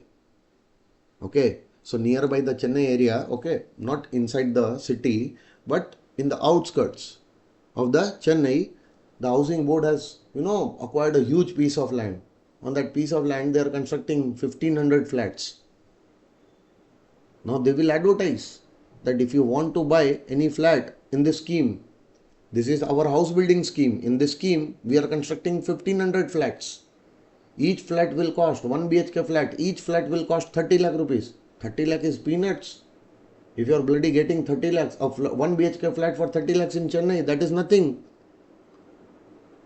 And who is going to buy those flats? A person who is in need only, no? Who does not have his own house. Very small people earning very small incomes. They will be going and buying cheap houses like this. They don't have that 30 lakhs also to pay. So what is going to happen in that scheme? Come participate in this scheme first. We are selling 1 BHK flats, 1500 flats, one flat for 30 lakh rupees. And that 30 lakhs, no, you are not supposed to give fully right now. No need to give it. Give only 2 lakh rupees down payment right now. If the flat is allotted to you, no, give 2 lakh rupees right now. Balance 28 lakhs in easy installments. Who will go and buy like this? The person who cannot afford paying the money upfront, no? Small middle class people like us. Now just imagine how many small middle class people like us are there. Lot many. Now if everyone will come to know about this scheme, everyone will rush to buy a flat over there. So there will be a date from which this scheme will start. On this date, come and make the application. Stand in the queue. Fill up the form. Attach the documents. And there will be an admission fees known as application fees. or if it is a builder, who is a cooperative society, who is a company, he will ask you to first become a member in the scheme. If the scheme is of any authority, authority will tell you to fill up an application, okay, with some fees, that is known as application fees, with your documents. And if this is a scheme of any builder, the builder will tell you, he will also tell you to apply, but he will make you a member in the scheme first. First you become member, become our shareholder, become our member, buy the shares, buy the membership from us. Then you are becoming eligible under this scheme. We want to see that how many of you are actually interested in buying. You are not doing time pass. So if you are really interested, come and participate in the scheme. No. From this date, the scheme will open. This is a deadline. Till this date, you have to file the application or you have to become the member. But file the application, becoming a member, there is a process. Follow that process. Submit the documents. And along with that, pay some fees. Application fees, membership fees. That fees is not the cost of the house. That fees is to participate in the scheme. For that you are not going to get any deduction under ATC, because that is not the cost of the house which you are paying right now. Yes or no? So in this house building scheme, whenever some application or membership fees would be paid, would it be cost? No, this is not cost of purchase or cost of construction. Therefore, this will be ignored. Just like the way you have ignored this cost of repairs, cost of renewals. Yes or no? Cost of repairs, renewals, etc. we don't allow. So this cost also we don't allow, because this is not the cost of purchase. This is not the cost of construction. Now what will happen? The moment you will pay this application fees and that date is gone, now they will count that how many applications have come, how many people have shown their interest, how many flats we are selling, 1500. Bloody, we have got the application, 3 lakh applications. Absolutely yes. Because many people will, run to get that flat. It's 30 lakhs, 1 BHK flat and very nearby to Chennai. It is peanuts only, no? So now 3 lakh applications came. 3 lakh people cannot be allotted 1500 flats, no? Now there will be a lucky draw. One lucky application will be selected. Lucky draw number 223341. 223341 belongs to Mr. Krishna, and Mr. Krishna will now be allotted a flat. So Krishna, show your application. Okay, 223341, 223341. Now to Mr. Krishna a flat will be allotted. Go Krishna, give your name on the counter and submit 2 lakh rupees as a down payment. And sign a document saying that balance 28 lakhs you will pay in easy installments. Krishna will go running on the counter, deposit 2 lakh rupees. 2 lakh is what? 30 lakh cost. Out of that 2 lakh cost is paid right now as down payment. Qualify under section 80C. And from next year onwards, he'll keep on paying installments. Every year, whatever installments he'll pay is nothing but the cost of the property paid by way of installment. Cost of the property paid by way of installment. Getting my point? This thing will happen with the builder also. Builder will take a lot. Lucky draw. Application number, membership number 351. 351 belongs to Rajlakshmi. Rajlakshmi got a flat allotted on her name. Okay, Rajlakshmi, we want party from you next time when we meet. Okay, one flat is allotted on your name. Now, one flat which is allotted on her name, what she will do? She will deposit the down payment and she will sign an agreement saying that I will pay the balance 28 lakhs in easy installments, this much installments. Yes or no? Now till the time Krishna, Rajlakshmi, they are not repaying the entire amount, They are not the legal owners. Property will not be registered on their name. But as per section 27, they will be deemed owners. So will they show this property under the head house property? Yes. Got it, sir? House building scheme is there. But what if I did not get a flat in house building scheme? So I went to some seller of the property builder, private builder I went, or I went to some of my friend who wants to sell his property, residential property. Now it is not necessary that I buy a new house. Here, brand new house, untouched house, that I am not supposed to buy. I can buy any residential house. Okay, no. Now that residential house which I am going to buy is from a seller. Seller can be a builder also, seller can be a private party also, from anyone I can buy. Now the flat, 1 BHK flat which I am planning to buy, it is costing 65 lakh rupees. 65.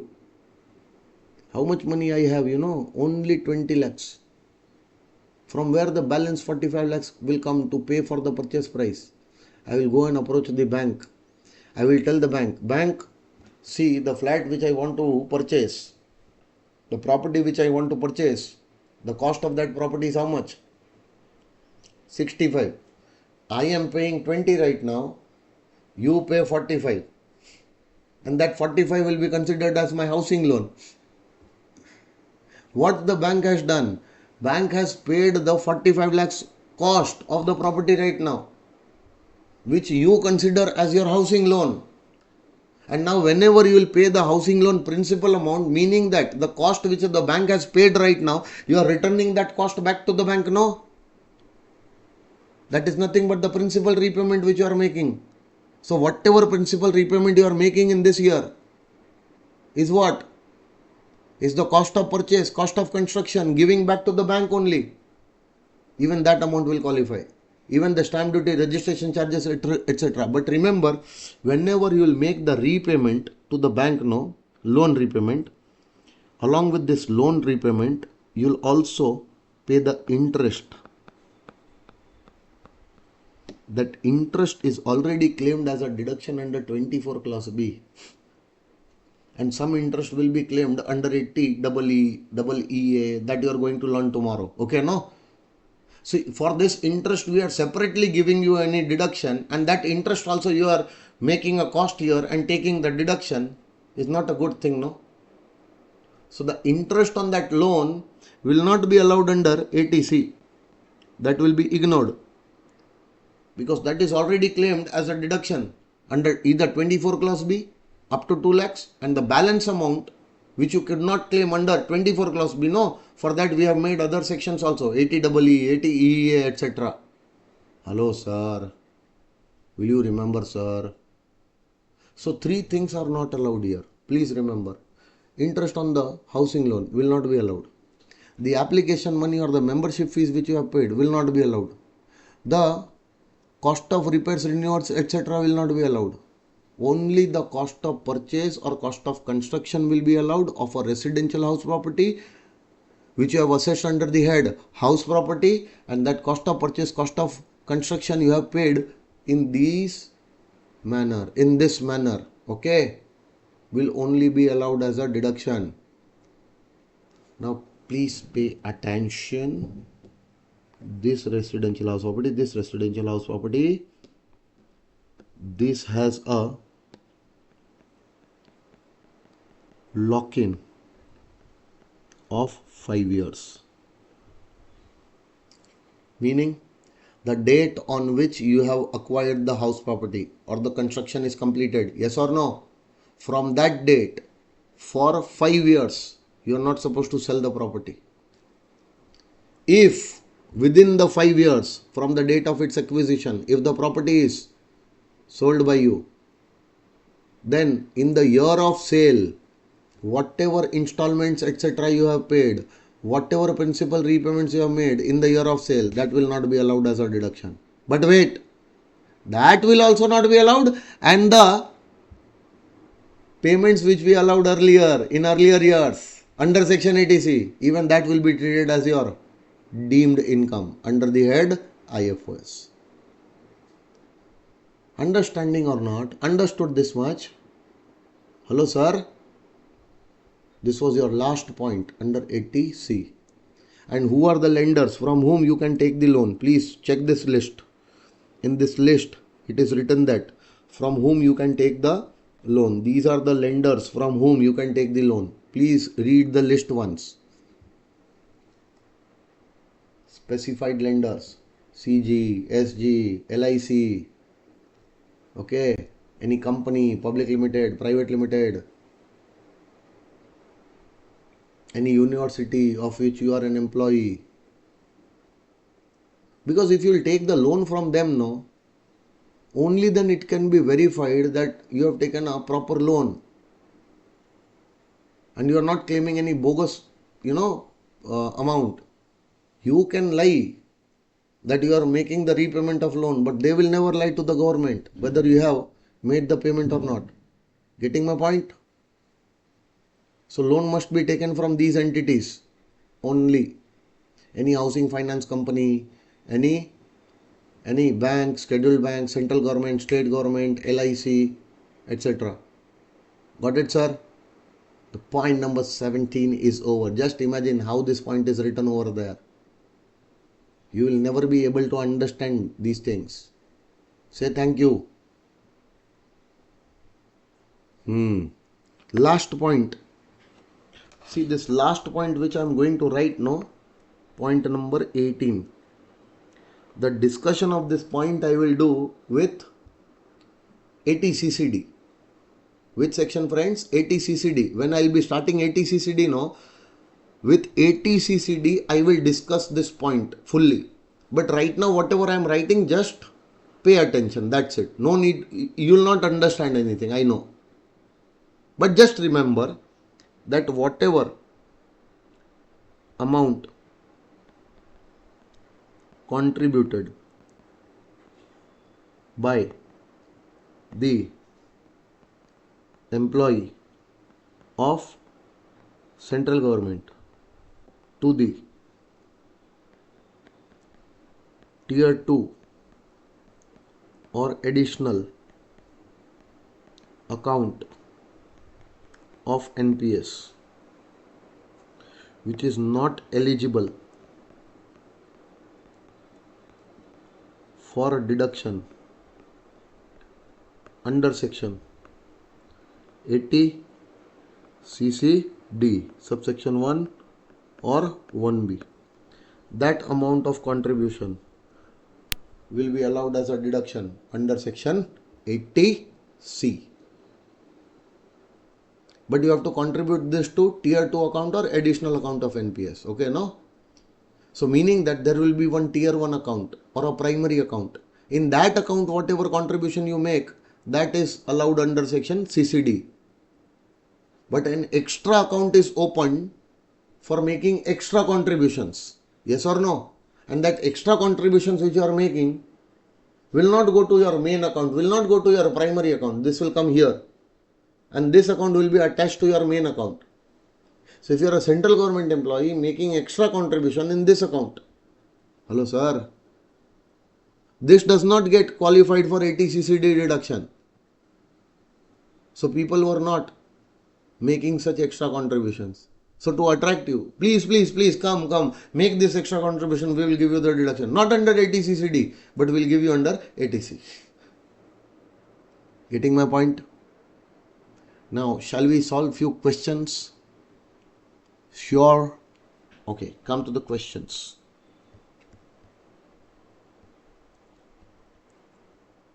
See, illustration number 1 is given, no?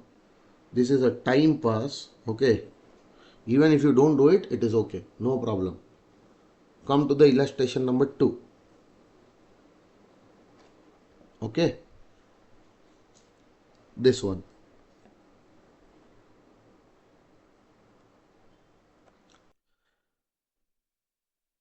They are saying compute the eligible deduction under 80C. So you are just supposed to calculate 80C deduction. In respect of life insurance premium paid by Mr. Ganesh in respect of life insurance premium paid by Mr. Ganesh, the details of which are given hereunder. If Mr. Ganesh has exercised the option of shifting out of the default tax regime, thank God he is shifting out. If he was not shifting out, I would have given the answer nil. Because under 115 BSE, you don't get any deduction under section 80C. So if you are shifting out, only then you are going to get the deduction under 80C for life insurance premium paid. Yes or no? So see, the policy is taken for self premium. Please watch here everyone. Policy for self. For your own policy, premium is paid. Can you claim the deduction for your own policy? Can you take the deduction for your spouse's policy? Can you take the deduction for your son's policy? Son is a handicap, but he is your child only, no? So for son's policy also you can take. Now pay attention. When the policy was taken, your policy was taken prior to 31st March 2012, on or after 1st April 2013, but prior to 31st March, on or before 31st March 2012. On such policy, how much should be the premium? 20% of capital sum assured. Do you remember? So what is the capital sum assured? 9 lakh. Take 20% of that. So 20% on this will be how much? 90,000. Yes or no, sir? Now if the policy is taken on 1st May 2018, meaning on or after 1st April 2013, and spouse is not a handicap. So if a policy is taken for a person who is not a handicap and the policy is taken on or after 1st April 2013 or even 12, yes or no, then how much premium should be there? 10%. How much is 10%? 1,50,000. 15,000. Done, sir. And handicaps policy is taken on or after 1st April 2013. Can you check the date? On or after 1st April 13. If the policy is taken for a handicap, maximum 15% premium. So 15% of 4 lakh will be 60,000. Now tell me, do you have the limits? Yes. To this limit, the premium can qualify. First premium, 48,000. Is it within the limit? Entire 48,000 will qualify. Getting my point, sir? Entire 48,000 will qualify. Second case, how much is the limit? 15,000. And you are paying how much? 20. Only 15 will qualify. The balance extra 5,000 will be ignored. Last one, how much is the limit? 60. And how much you are paying? 80. So how much will qualify? Only 60 will qualify. Now can you add all of them? 48,000 plus 15,000 plus 60,000 will give you 1,23,000. Can I say this is the eligible life insurance premium which you can claim as a deduction? Please check. 1,23,000. Very difficult question. Okay. Now coming to question number 1. What would be your answer if Mr. Ganesh pays the base tax under default tax regime? NIL. Nil. Then in that case, whatever premiums are paid on the life insurance policy, for those premiums he cannot claim any deduction under 80C because 80C deduction is not allowed only. Okay. Illustration number 3 done. Very difficult, sir. Very difficult. Come to illustration number 4. Now an individual assessee who is a resident in India has made the following deposits or payments during the previous year 24-25. He is making contribution to PPF. Any contribution made by you during the previous year to the PPF account, will it qualify for section 80C? So entire 1,50,000 will qualify, provided it is contributed to your account of your spouse or account of your child. Yes or no? If nothing is mentioned, I have contributed in my own PPF account. Yes or no? Next one. Insurance premium paid on the life of the spouse. Very good. Policy taken on or after 1st April 2012. Spouse is not a handicap. Then how much premium should be there? 10%, which comes to 22,000. Maximum premium can be 22,000. And how much premium bloody you have paid? 25. Will this 25 qualify? No, only 22 will qualify. So 150 will qualify for PPF and 22 will qualify for life insurance premium. So 1,50,000 plus 22,000 will give you 1,72,000. This 1,72,000 is total eligible amount under section 80C. This is the total amount. Will this be allowed fully under 80C or there is a limit of 80C? Limit. How much? 1,50,000. So this will be allowed subject to maximum 1,50,000. This or this, whichever is lower. So the deduction under section 80C will be 1,50,000 only. Can you see the deduction allowable under section 80C? This much, 1,50,000. Please check. 1,50,000. Done, sir? Next question.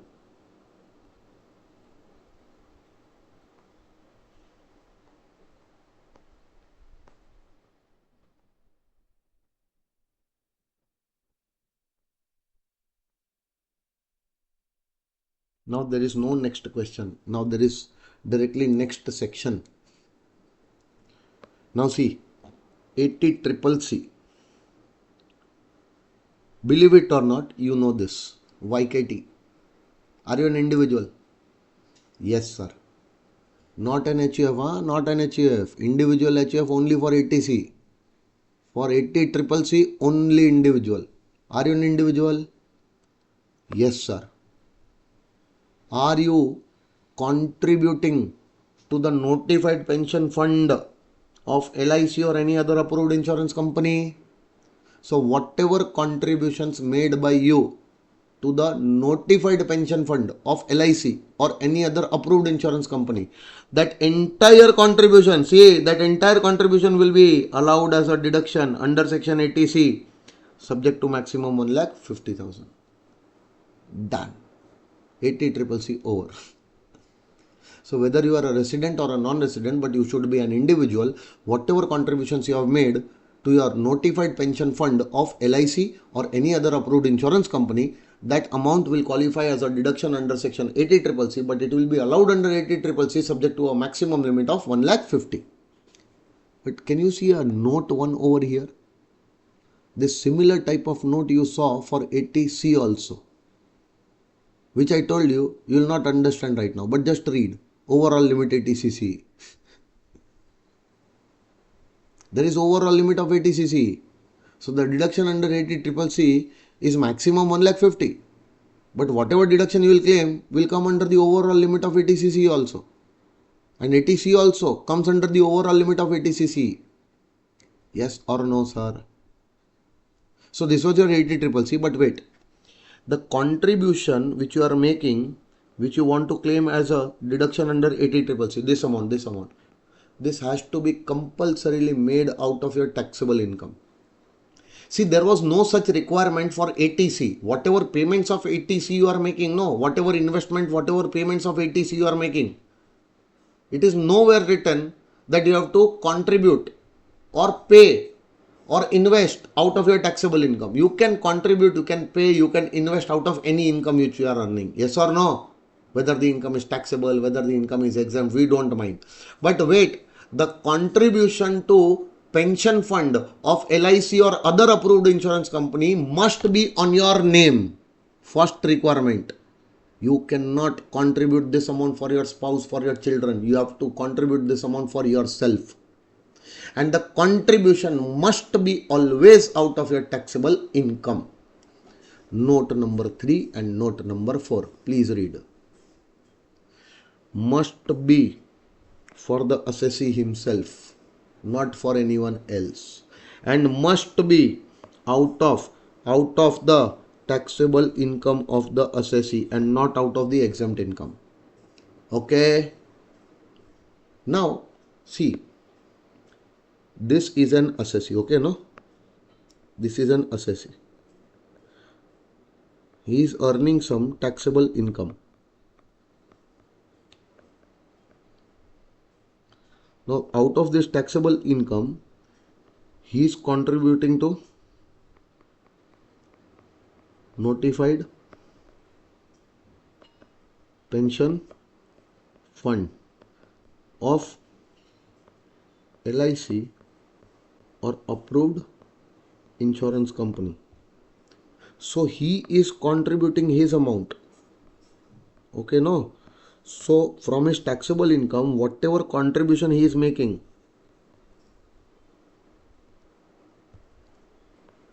whatever contributions he is making, that contribution will qualify for 80CCC. Yes or no? Please look at the diagram properly. Now whatever I will make, you will not understand. So you keep on contributing pension fund. We'll give you 80CCC, 80CCC, 80CCC. But sometimes no, majority of the times, in this pension fund no, this LIC or insurance company, they also credit some amount for you in the form of interest, in the form of bonus. Yes or no? So from their pocket also some amount is contributed for you in the form of what? Interest, bonus, accruals. Yes or no? Now tell me, isn't it your income? Is it your income? Yes.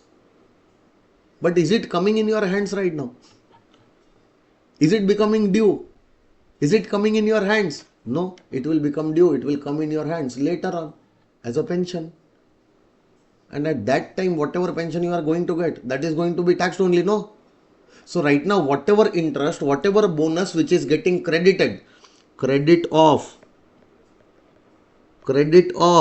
interest, bonus, etc. by the LIC or insurance company to your notified pension fund account. Is it your income? The answer is yes, it is your income. But this is not taxable. Not taxable in the year of credit.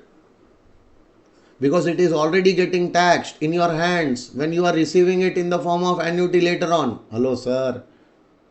So right now on contributing this amount, will this amount be taxable for you? The answer is no. Whatever interest credited, whatever bonus credited by the insurance company to your notified pension account will not be treated as your taxable income. It will be exempt. Now just imagine you only saying that this amount is not your taxable income. This amount is not your taxable income. Now it is going to your pension fund. Will you be able to claim this amount as a deduction under 80CCC, saying that see, this is contribution to NPS, contribution to pension fund, contribution to pension fund?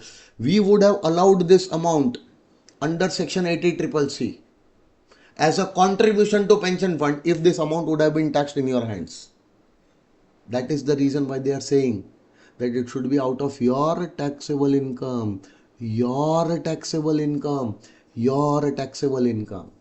The amount which is contributed by them is not your taxable income. It is exempt. Now that amount contributed, you are claiming 80CCC deduction for that. Will you be allowed?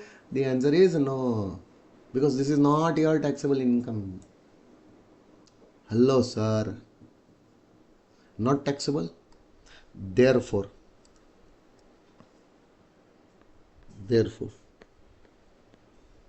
such contribution will not be allowed under 80CCC. Only the contribution out of your taxable income will qualify and will be allowed subject to maximum. How much? 1,50,000. Okay. Now you were supposed to contribute here for certain number of years. Can you stop contributing and tell the insurance company, I don't want to participate. I don't want to contribute anymore. I don't want any annuity in future. Give me back whatever amount I have invested along with interest, bonus, etc. Everything I want. I don't want to continue. Can you close your pension fund account? Even before its maturity, can you close your pension fund account? So you or your nominee, anyone of you. If you close your pension fund account before its maturity, then whatever amount which is coming back to you, these many years contribution, along with interest credited, bonus credited, all the amount which will come back to you, entirely treated as your taxable IFRS income. For you also, for your nominees also. So if before maturity the pension fund contribution is stopped and you are withdrawing the money out of your pension fund, so whatever money which you are withdrawing along with accrued interest and bonus etc. entirely will be taxable. There is no lock-in period. There is a maturity time. No. See, today what is your age? Your age might be 20, 22. Okay. So you are going and telling the insurance company that till the time I don't become 60 years, I don't want annuity from you. I want annuity when I become 60 years old. So what they will say? They will tell you that, okay, Kaushik, we will start giving you annuity when you will become 60 years. But do one thing, till the time you are 50 years, no, keep on contributing. Keep on contributing. Last 10 years don't contribute. Okay, no problem. But till the time you become 50 years old, till that time, keep on contributing this much amount. Keep on contributing. 60 years, you will start getting what? Annuity. But till 50, 55 years, you are supposed to contribute. Before that only, before the account matures and you start getting what? Annuity from there, you withdraw the money. Whatever money you have deposited, including accrued interest, bonus, etc. What lock-in will be there? No lock-in, no. Understood? Okay. There will be a maturity. On this date, the pension fund will mature. And whatever amount which you are supposed to get from it, you will start getting in the form of what? In the form of pension, in the form of annuity. Okay. What if the account is closed on the maturity? Sorry, before the maturity. This is the case. See, I have done this out of the taxable income on the name of himself, herself. I have done this also. Any interest, bonus accrued or credited shall not be treated as contribution made by the assessee to such fund, and hence the same would not be eligible for deduction. I have already explained this. Okay.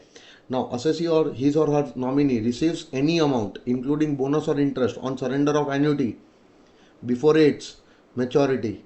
Before its maturity, if you surrender your annuity, then the amount so received shall be taxable in the year of receipt in the hands of such assessee or nominee. Further, any pension or annuity. Now see, this account, no, this your pension fund account, you are not surrendering. Till maturity you are holding. Now after maturity, what you are going to get? Pension, no? That pension will be written on your investment, taxable as your IFRS income. And remember one thing, whatever contributions you are making out of your taxable income to your notified pension fund and you are claiming as deduction under 80CCC, you cannot claim that under 80C, yeah? And vice versa. The pension plan, annuity plan, contributions which you are making, notified pension plan, notified annuity plans for 80C, the contributions you are making there cannot be claimed under 80CCC, and this cannot be claimed under 80C. Thank God you told us, otherwise we would have taken. This is the last point. Okay, this was your 80CCC. This was easy, difficult? Easy, you know? Easy only, no? Okay, wonderful. Now pay attention. Now we are going to discuss the important section. Very interesting. 80CCD. You know many things out of this. National Pension Scheme. Have you heard about this scheme? This is the scheme of the central government.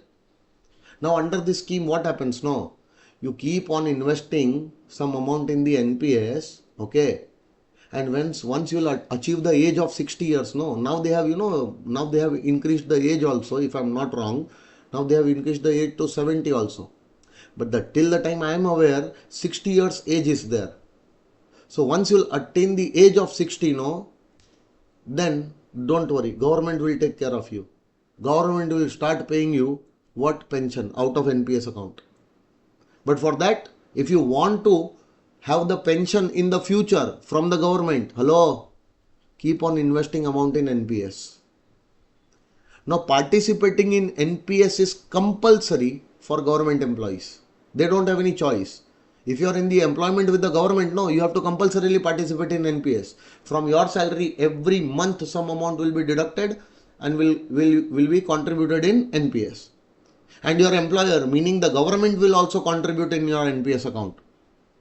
But if you are a private sector employee, then you and your employer, if both of you decide, you can also voluntarily participate along with your employer. But you have to voluntarily decide that you both will be participating. Then from your salary, the employer will deduct the money and he will deposit. Hello, sir. And from his salary, from his pocket also, he will contribute for you. Getting my point? What if you are a self-employed individual? Can you contribute in NPS? Absolutely yes. It is for the benefit of the general public. Not necessarily only if you are an individual, only if you are an employee, only then we are going to give you the benefit. No. This benefit for everyone. What if you are an employee and your employer is not agreeing to contribute here? Can you yourself contribute? Yes. Then in that case, you will be considered as a self-employed individual only. Even though you are an employee, but is your employer also contributing with you? No, na. There is no employer contribution coming. So you yourself, do you want to contribute? You can also contribute on your own. Then in that case, we will consider you, for this section, we will consider you as a self-employed individual only. Talk about me. Am I the employee of anyone? No, I don't work in any company. I am not the employee of anyone. If I want to contribute here, I can contribute on my own. There will be no employer's contribution. What if I am working in some company, okay, I want to contribute, but that company does not want to contribute. So I can contribute. In that case, for this section, I will be treated as self-employed individual. Now, there are two schemes, pension schemes run by central government. One is National Pension Scheme, NPS, and second scheme, they have recently launched few years back, that is Atal Pension Yojana, APY. One is NPS, National Pension Scheme, very old scheme. It was launched in late 90s, 96, 97, somewhere in that particular time, you know. And this new scheme which has come, this is also a pension scheme. But this new scheme, the name of this new pension scheme is what? Atal Pension Yojana. Now see, in Atal Pension Yojana, no, they have covered very small people. Like laborers are there, like, you know, small workers are there, who cannot invest more, but even they want their social security after certain number of years. After certain number of years, they also want to get what? Annuity. They also want to get pension. So for small people earning small income, making small investment to get small pension in the future, a very cute little pension scheme is formed. That is Atal Pension Yojana. Whatever discussion I will make about the NPS here equally applies for Atal Pension Yojana also. Ditto. Although I will not be using that name again and again, but whatever discussion I am making here will be applicable equally for Atal Pension Yojana also. Okay? Now pay attention. First of all, if you are an employee, government employee, will you contribute? How? From your salary, the amount will be deducted and will go. And your employer, government will also contribute. If you are an employee of a private sector and you and your employer both decide that voluntarily we will contribute, then will you contribute? From where? From your salary, the amount will be deducted and will go there. Okay? And your employer will also contribute because you both have voluntarily decided to participate. Yes or no?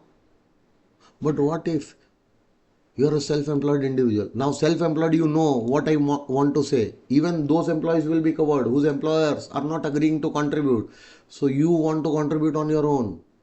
Or there is a self-employed individual like me who is not the employee, but I want to contribute. Can I contribute? Yes. For me, there will be only my contribution. There will be no employer's contribution. Now, whenever an employee contributes or a self-employed individual contributes on his own from his income, yes or no? That is his own contribution, which will be allowed as a deduction under 80 CCD subsection 1 and 1B.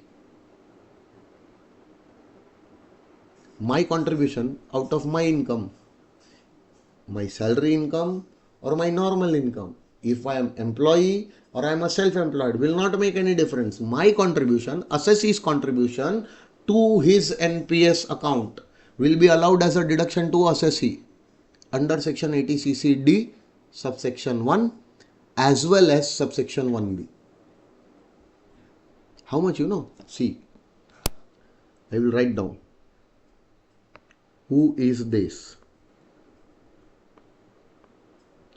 This is an individual. Okay.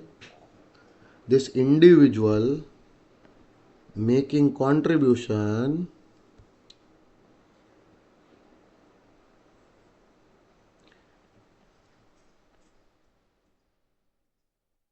where he is making contribution is NPS account. Whose NPS account, sir? This individual's NPS account is there. This is his account only. Okay. So this individual is making contribution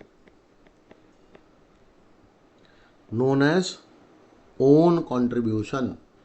My own contribution out of my income. Either it will be from my salary income or from my other income if I am a self-employed individual. Yes or no? Then the contribution shall be allowed as a deduction under section 80 CCD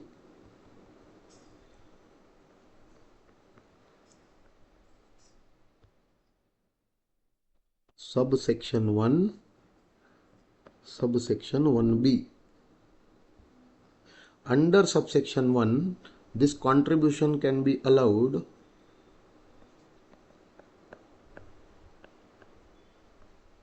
up to maximum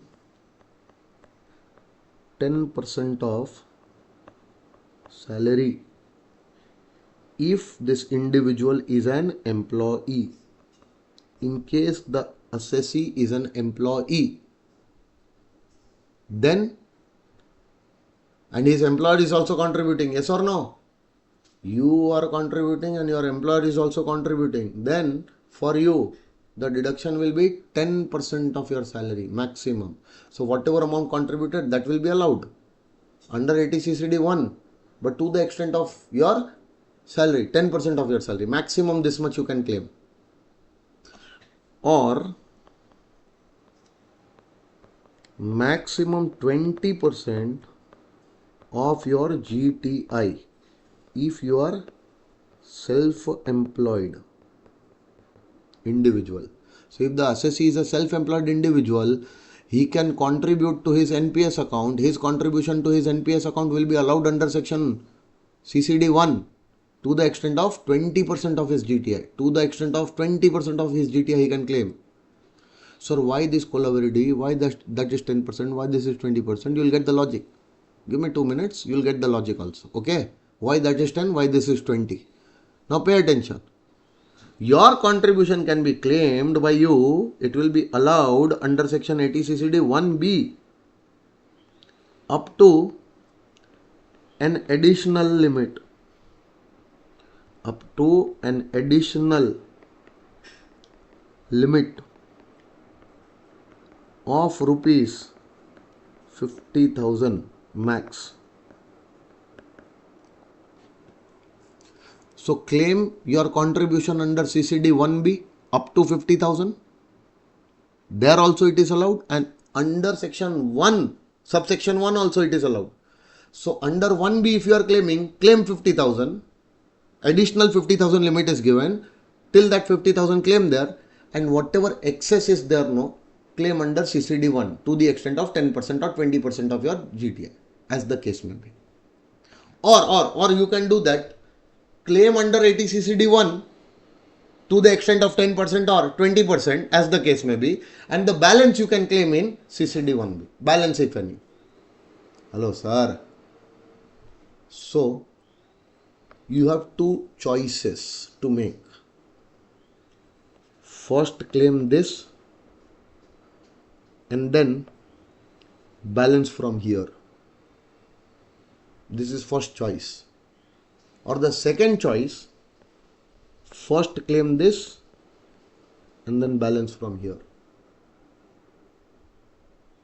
Which choice you will make? You will have to choose any one.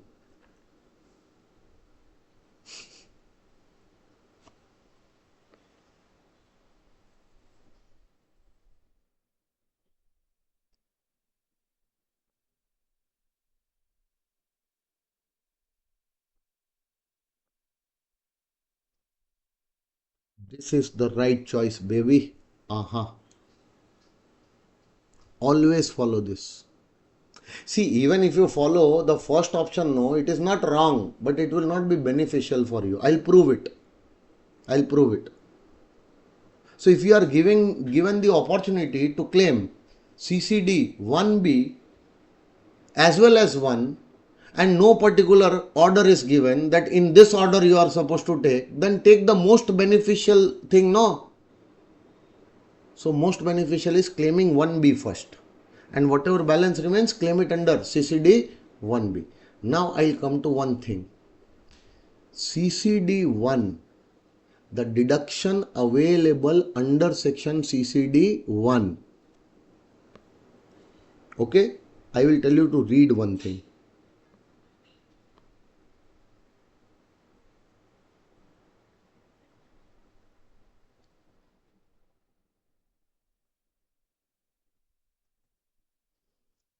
Something like this you have seen in 80C also. Something like this you have seen in 80CCC also. And now for the third time you are seeing here also. Now wait. Read this.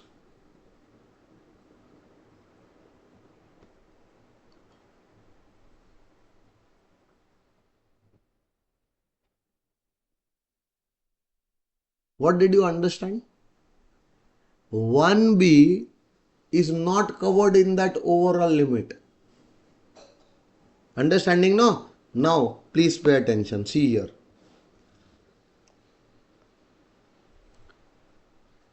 80C.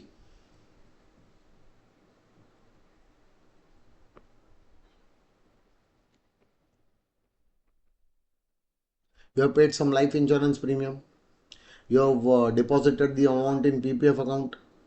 You have paid the tuition fees, etc. of your children. Hello. You have made the principal repayment of housing loan. All such payments made by you during the year was 2,15,000. Possible or not? Tell me. Up to 2 lakh, the payments, ATC payments during the year, how much payment you have made? 2,15,000. Now, will it be fully allowed?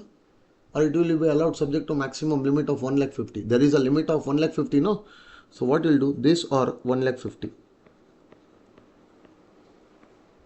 Whichever is lower. So 1,50,000 will be your total deduction under 80C. Now do you remember 80CCC? Pension fund of LIC, pension fund of any other insurance company. So you contribute there, whatever amount you will contribute, that will be allowed under 80CCC subject to additional 1,50,000 there. Yes or no? So for example, you have contributed 1,30,000. Will it be allowed subject to 1,50,000? Yes. So here it will be allowed fully because this is within the limit of 1,50,000. Yes or no, sir? Now 80CCD subsection 1. Did I write 1B or I am writing 1? So your contribution to your NPS, can you claim under 80CCD 1? Hello sir. Can you claim your own contribution to your own NPS account under CCD 1? to the extent of 10% of your salary if you are an employee, or if you are a self-employed individual, you can claim up to 20% of your GTI. Yes or no? So for example, you are contributing every month, you are contributing 10,000, not 10,000, 15,000. Every month you are contributing 15,000. So can I say 15,000 into 12? Meaning your actual contribution is 1,80,000. 1,80,000. Will it be allowed fully, or it will be allowed subject to maximum 10 or 20% of your salary? So I will have to do 10 or 20% of your salary. For example, 10% of your salary or 20% of your GTI. We'll assume one amount over here. Okay, no? We'll assume one amount. That amount is 1,60,000. How much? For example, your GTI was 8 lakhs. So 20% of 8 lakhs will be 1,60,000. Or for example, your salary, basic and DA in terms, was 16 lakhs. So 10% of 16 lakhs will be 1,60,000. Yes or no? So the limit which you calculated here was 1,60,000. So 180 will be allowed or 160 will be allowed? Whichever is lower. 160 will be allowed, sir. So we'll claim 160 here. Now, under section 80C you are claiming 150. Under 80CCC you are claiming 130.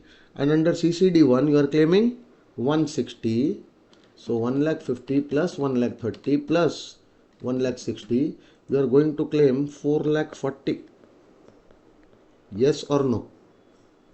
Can I say this is the total deduction under section 80C, 80CCC and 80CCD1? This is your total deduction under these three sections. Now there is one overall limit which is given under section 80CCE, saying that these three deductions taken together cannot be more than 1,50,000. Just imagine how bad our government is. What they are saying? Take 80C 150, take 80CCC also 150. Oh, 80CCD1, take up to 10% or 20%. But remember, all these three taken together cannot be more than 1,50,000. Hello? Meaning, even if the total is 440, will you be able to claim more than 150? So the total amount of deduction will be restricted to 1,50,000. Now tell me, do you still have some contribution to NPS remaining to be claimed? Out of 180, 160 was allowed there, 20,000 still remaining, which you can claim under CCD1B. But CCD1B is not covered by this overall limit. So you will claim it separately. So you will go and say 80CCD1B, out of 1,80,000 contribution, 160 you have already claimed under CCD1. So how much remaining now? Only 20,000 remaining. Will be allowed subject to maximum 50,000. 20 or 50, whichever is lower. How much deduction you are going to get? 20. So total deduction will be 1,50,000 plus 20,000 will give you 1,70,000. This includes all those three sections and 80CCD1B also. You are going to get 1,70,000. Sir, if I can claim my contribution up to 50,000 in CCD1B, no? Should I claim it first over here, sir? So in that case, what I would have done, please check here. See, I am doing the corrections. Okay. What I'll do the same copy paste. Okay, no, same copy paste. Wait.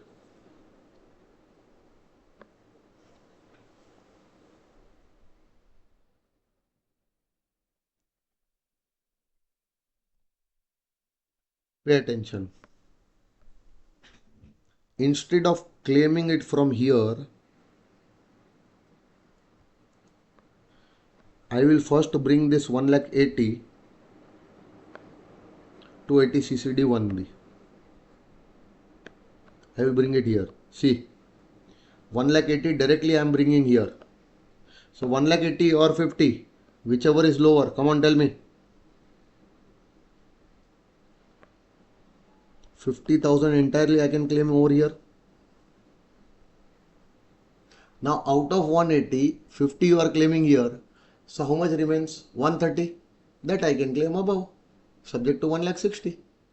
So can I say out of 180, 50 I have already claimed under CCD 1B. So 1,30,000 I am going to claim here, subject to 1,60,000. So 130 or 160, whichever is lower, this will be 1,30,000. Now can you total 130, 130, 260 plus 150? It will be 4,10,000. Yes or no? 410 or 1,50,000 still remains 150. Hello sir?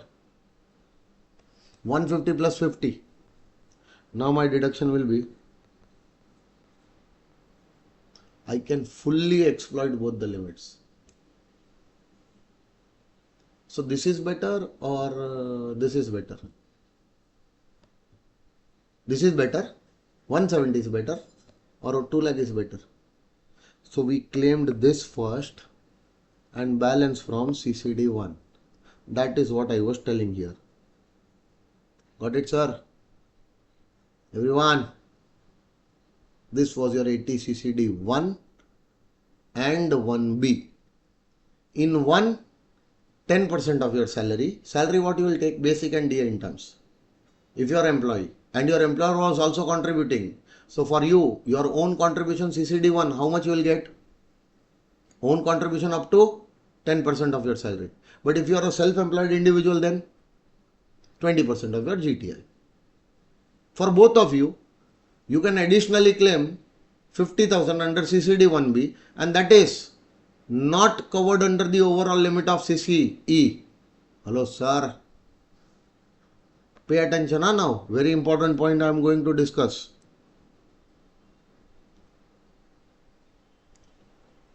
Now read this entire part and tell me, did I explain this entirely or anything is remaining?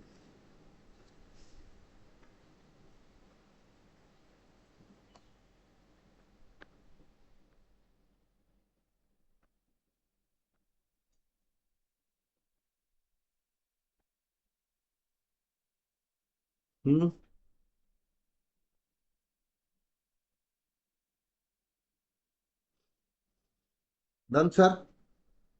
Now, let's come to your NPS account again. Guys, is it your NPS account? Is it your NPS account? Will your employer also contribute here? Now we are not going to talk about self-employed individual. Keep the self-employed individual aside. Are you an employee? Government employee? Will your employer contribute here? Yes. Are you a non-government employee and you are your employer both participating voluntarily? Will your employer contribute here? So, wait. Where this is yes.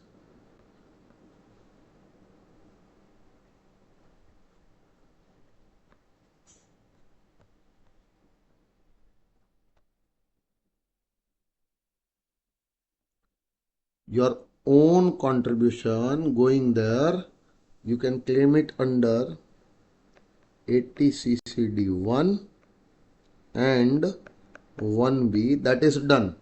Now sir, your employer also contributes here. Does your employer contribute? Yes sir, he also contributes. So can I say employer's contribution is happening to your NPS account? Now remember, you always have to give two effects here. Whenever your employer contributes to your NPS, that contribution for employee first effect taxable under the head income from salary, because this is your salary. If you remember salary head, do you remember salary head? Whatever amount contributed by your employer to your NPS account is your salary, 17(1). And as per section 7, it is deemed to be received in this year, taxable in this year as your salary. Done, sir? And the amount which is getting taxed as your salary, is this amount going to your NPS account? Has this amount already been contributed to your NPS? So first you are making it your income, you are making it taxable as your salary, but tell me, no, is this salary going to your NPS account? Yes. Employer contributed in NPS and then it became your salary. Meaning this salary is that amount, that income of yours which has already been gone to the NPS, no? So first make it as your taxable salary, and since this amount is going to your NPS, for this also you are going to get additional 10% deduction under section CCD 2.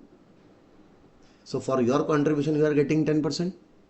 And your employer will also make the contribution that will be allowed as a deduction under section 80 CCD 2 up to maximum 10% of your salary. Come on, tell me yes. So 10 plus 10, 10 plus 10. CCD 1 you are getting 10 and CCD 2 also you are getting 10. 10 plus 10, 20, no? So why should employees have all the fun? Why not the self-employed also? That is why there is 20%, because for them there will be no employer contribution. They are not going to get CCD 2. So whatever they are going to get is CCD 1 only, no? Since CCD 1 only, allow them 20%. Got it, sir? So 10% of your salary. Wait.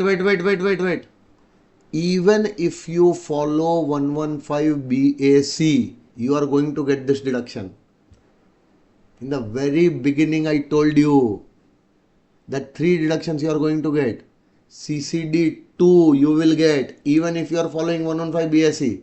Now remember, this 10% of salary if you don't follow 115 BAC. And 14% of salary if you follow 115 BAC. So under 115 BAC, you will get 14% of your salary as a deduction under 80 CCD 2. So whatever amount contributed by your employer, that amount first make it taxable as your salary, and that same amount you are going to get as a deduction under CCD 2. Hello? Subject to maximum 10% of your salary. But if you are following 115 BAC, take it to the extent of 14% of your salary. Done, sir? Now wait. Here no, this discussion which I have done was for employee. Now don't you think employer is contributing? So for employer, this is his expense. So for employer, it is allowed as deduction under section 36 subsection 1 clause 4a. Contribution to NPS account of the employee is my expense, which I can claim as a deduction under PGBP head, sir. Hello, sir. How much? To the extent of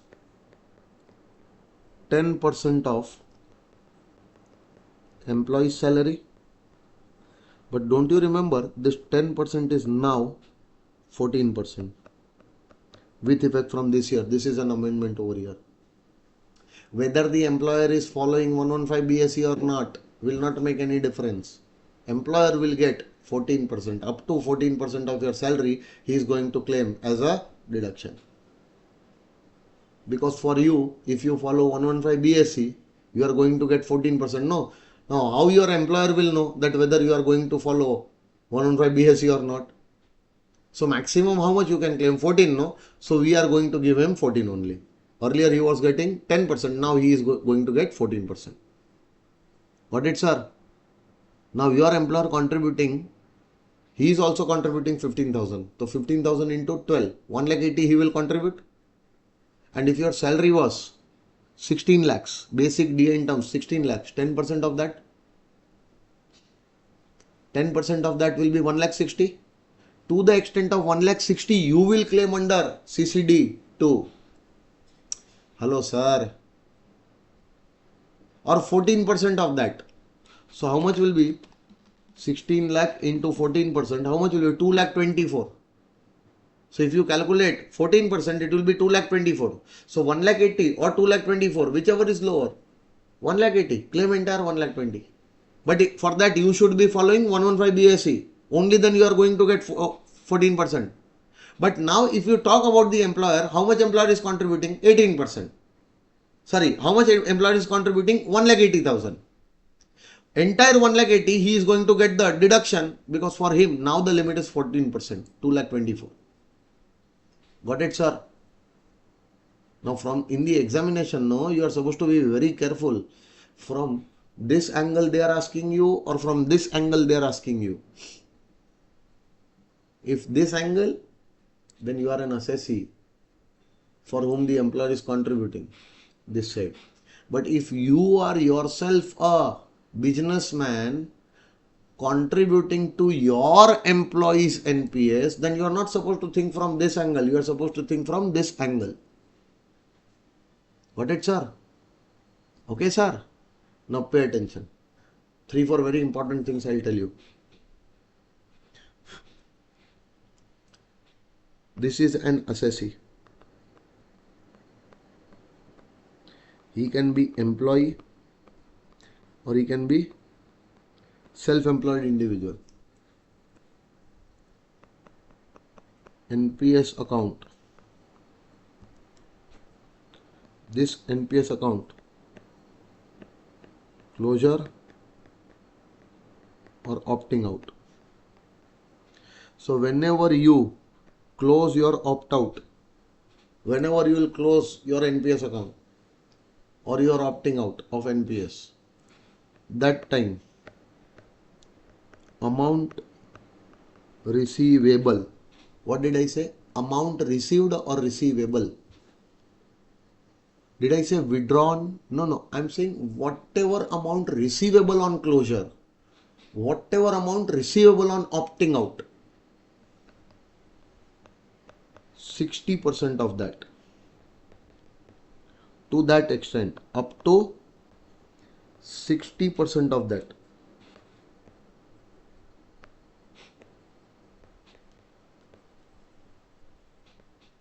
Withdrawals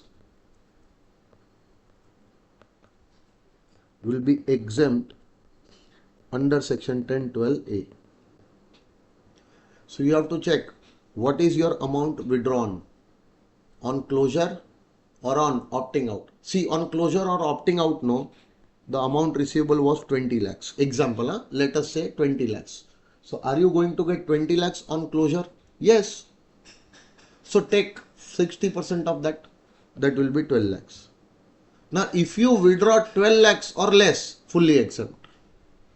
But if you will withdraw any single rupee over and above that 12 lakh, that will be taxable. Understanding? Sure? Now, another thing. This is employee. Did I write self-employed individual or I am writing only employee? So whatever I am going to discuss right now is applicable only if the assessee is employee. Now employee is making partial withdrawal from NPS. Possible? Is he closing the account or account is still going on? Account is still running. He is not closing the account. Yes or no? without closing the account, without opting out, whatever amount which is lying in his NPS account, no, he is partially withdrawing some amount out of that. So whatever partial withdrawal will be done, no, even that will be exempt under section 10(12)(b). That was 12A, this is 12B. But this will be exempt up to maximum 25% of total contributions by such employee. So from the day one you have opened the NPS account, from that day till today, how much amount you have contributed? Employee, what is your total contribution? Take 25% of that. So for example, from day 1 till today, you have contributed only 5 lakhs. How much? Tell me. 5 lakhs. Take 25% of that. 1,25,000. Yes or no? So 5 lakh into 25% will give you 1,25,000. No, friends. Now whatever partial withdrawal you are making, no, up to 1,25,000 will be exempt. For example, you have partially withdrawn only 80, fully exempt. Go. Understanding? Now, if you have withdrawn 1,75,000, meaning up to 1,25,000 it will be exempt, and the excess withdrawal made by you over and above that 125 will now be taxable for you. But up to 25% of your total contribution, whatever withdrawal you are making, hello, that will be exempt. Got it, sir? What if you are a self-employed individual and making such partial withdrawal? Fully taxable. There is no exemption given to you. Exemption given only for the employees. Yes, sir? Now, what if NPS account closed on death of the assessee, and on the death of the assessee it is closed and the amount is received by whom? Nominees. Possible or not? This amount will be fully exempt, not taxable at all, because the closure is happening on the death of the assessee, and on the closure whatever amount is received, it is received by his nominees, will not be taxable in their hands. Okay. Now what if 60 years the assessee, this individual, attains the age of 60 years. So now the maturity comes.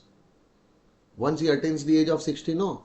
See, I'm not sure that whether this age is 70 or not right now. The government was talking that there were talks that this age is made 70 years. Okay.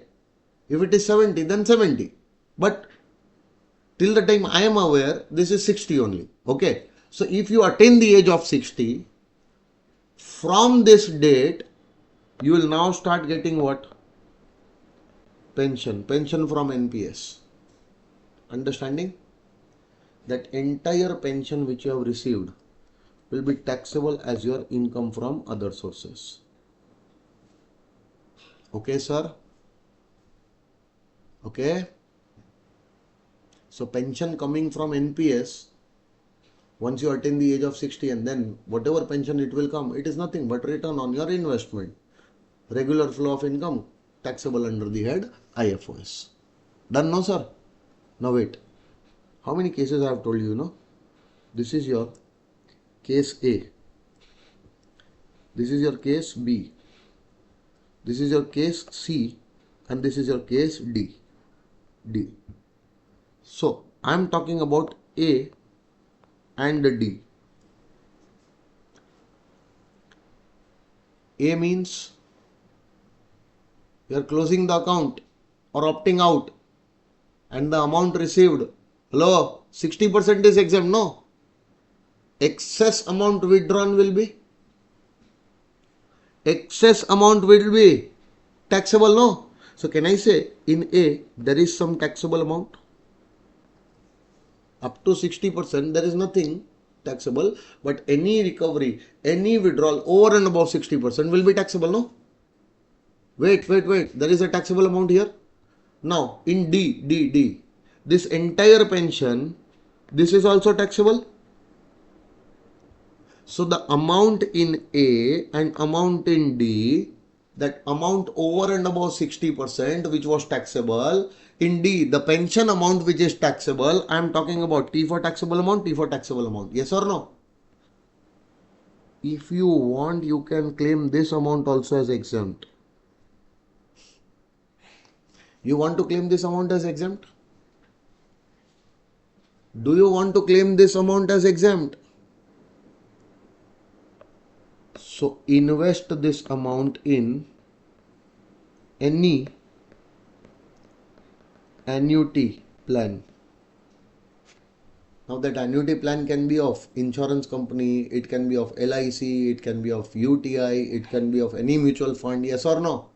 So the year in which this amount is supposed to be received by you, in that year, when you receive that amount, immediately invest in the same year in any annuity plan. We will assume as if you have not received this amount. And instead of taxing this amount will be exempt. But wait, from this annuity plan, whatever annuity which you will receive in future, no, that will be taxable as your IFRS income.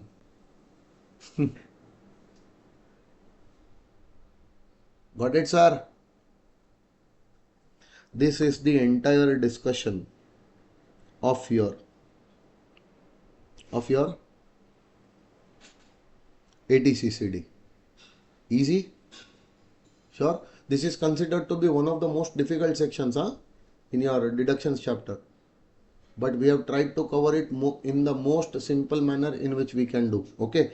Pay attention. In my notes now which I have given you, in that note 3614A, this is 10%. There is an amendment here. It is 14% now. Okay? Please amend in the notes. Sure? And here I have already done the amendment. And please write it down. ATCCD2 deduction is allowed even if you are claiming 115 BSc. And in that case, how much will be allowed? 14%. That I have written, but I forgot to write this 14%. Okay, no? So just amend here 14%. Make it 14%.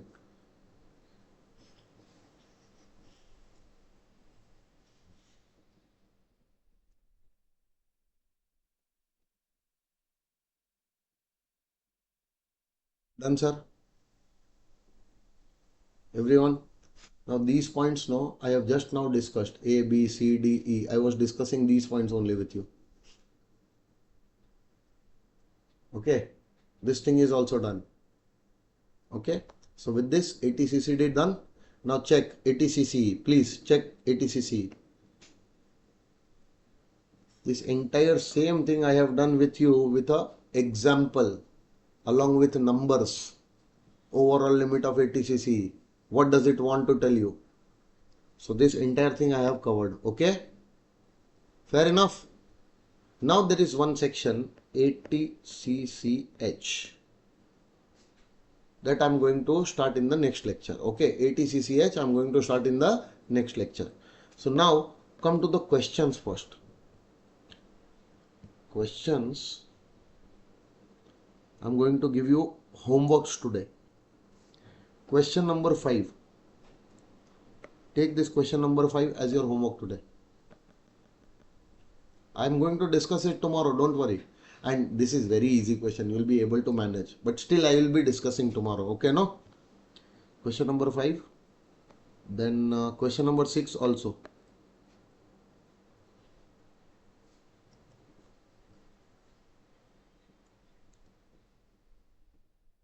That's it. Question number 5 and 6. But let me check in the test your knowledge section if you have any questions there also. So I'll give you right now only.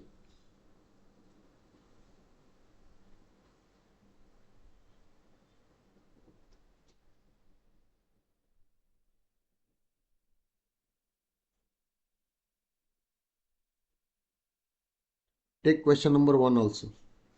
Test your knowledge. Question number 1.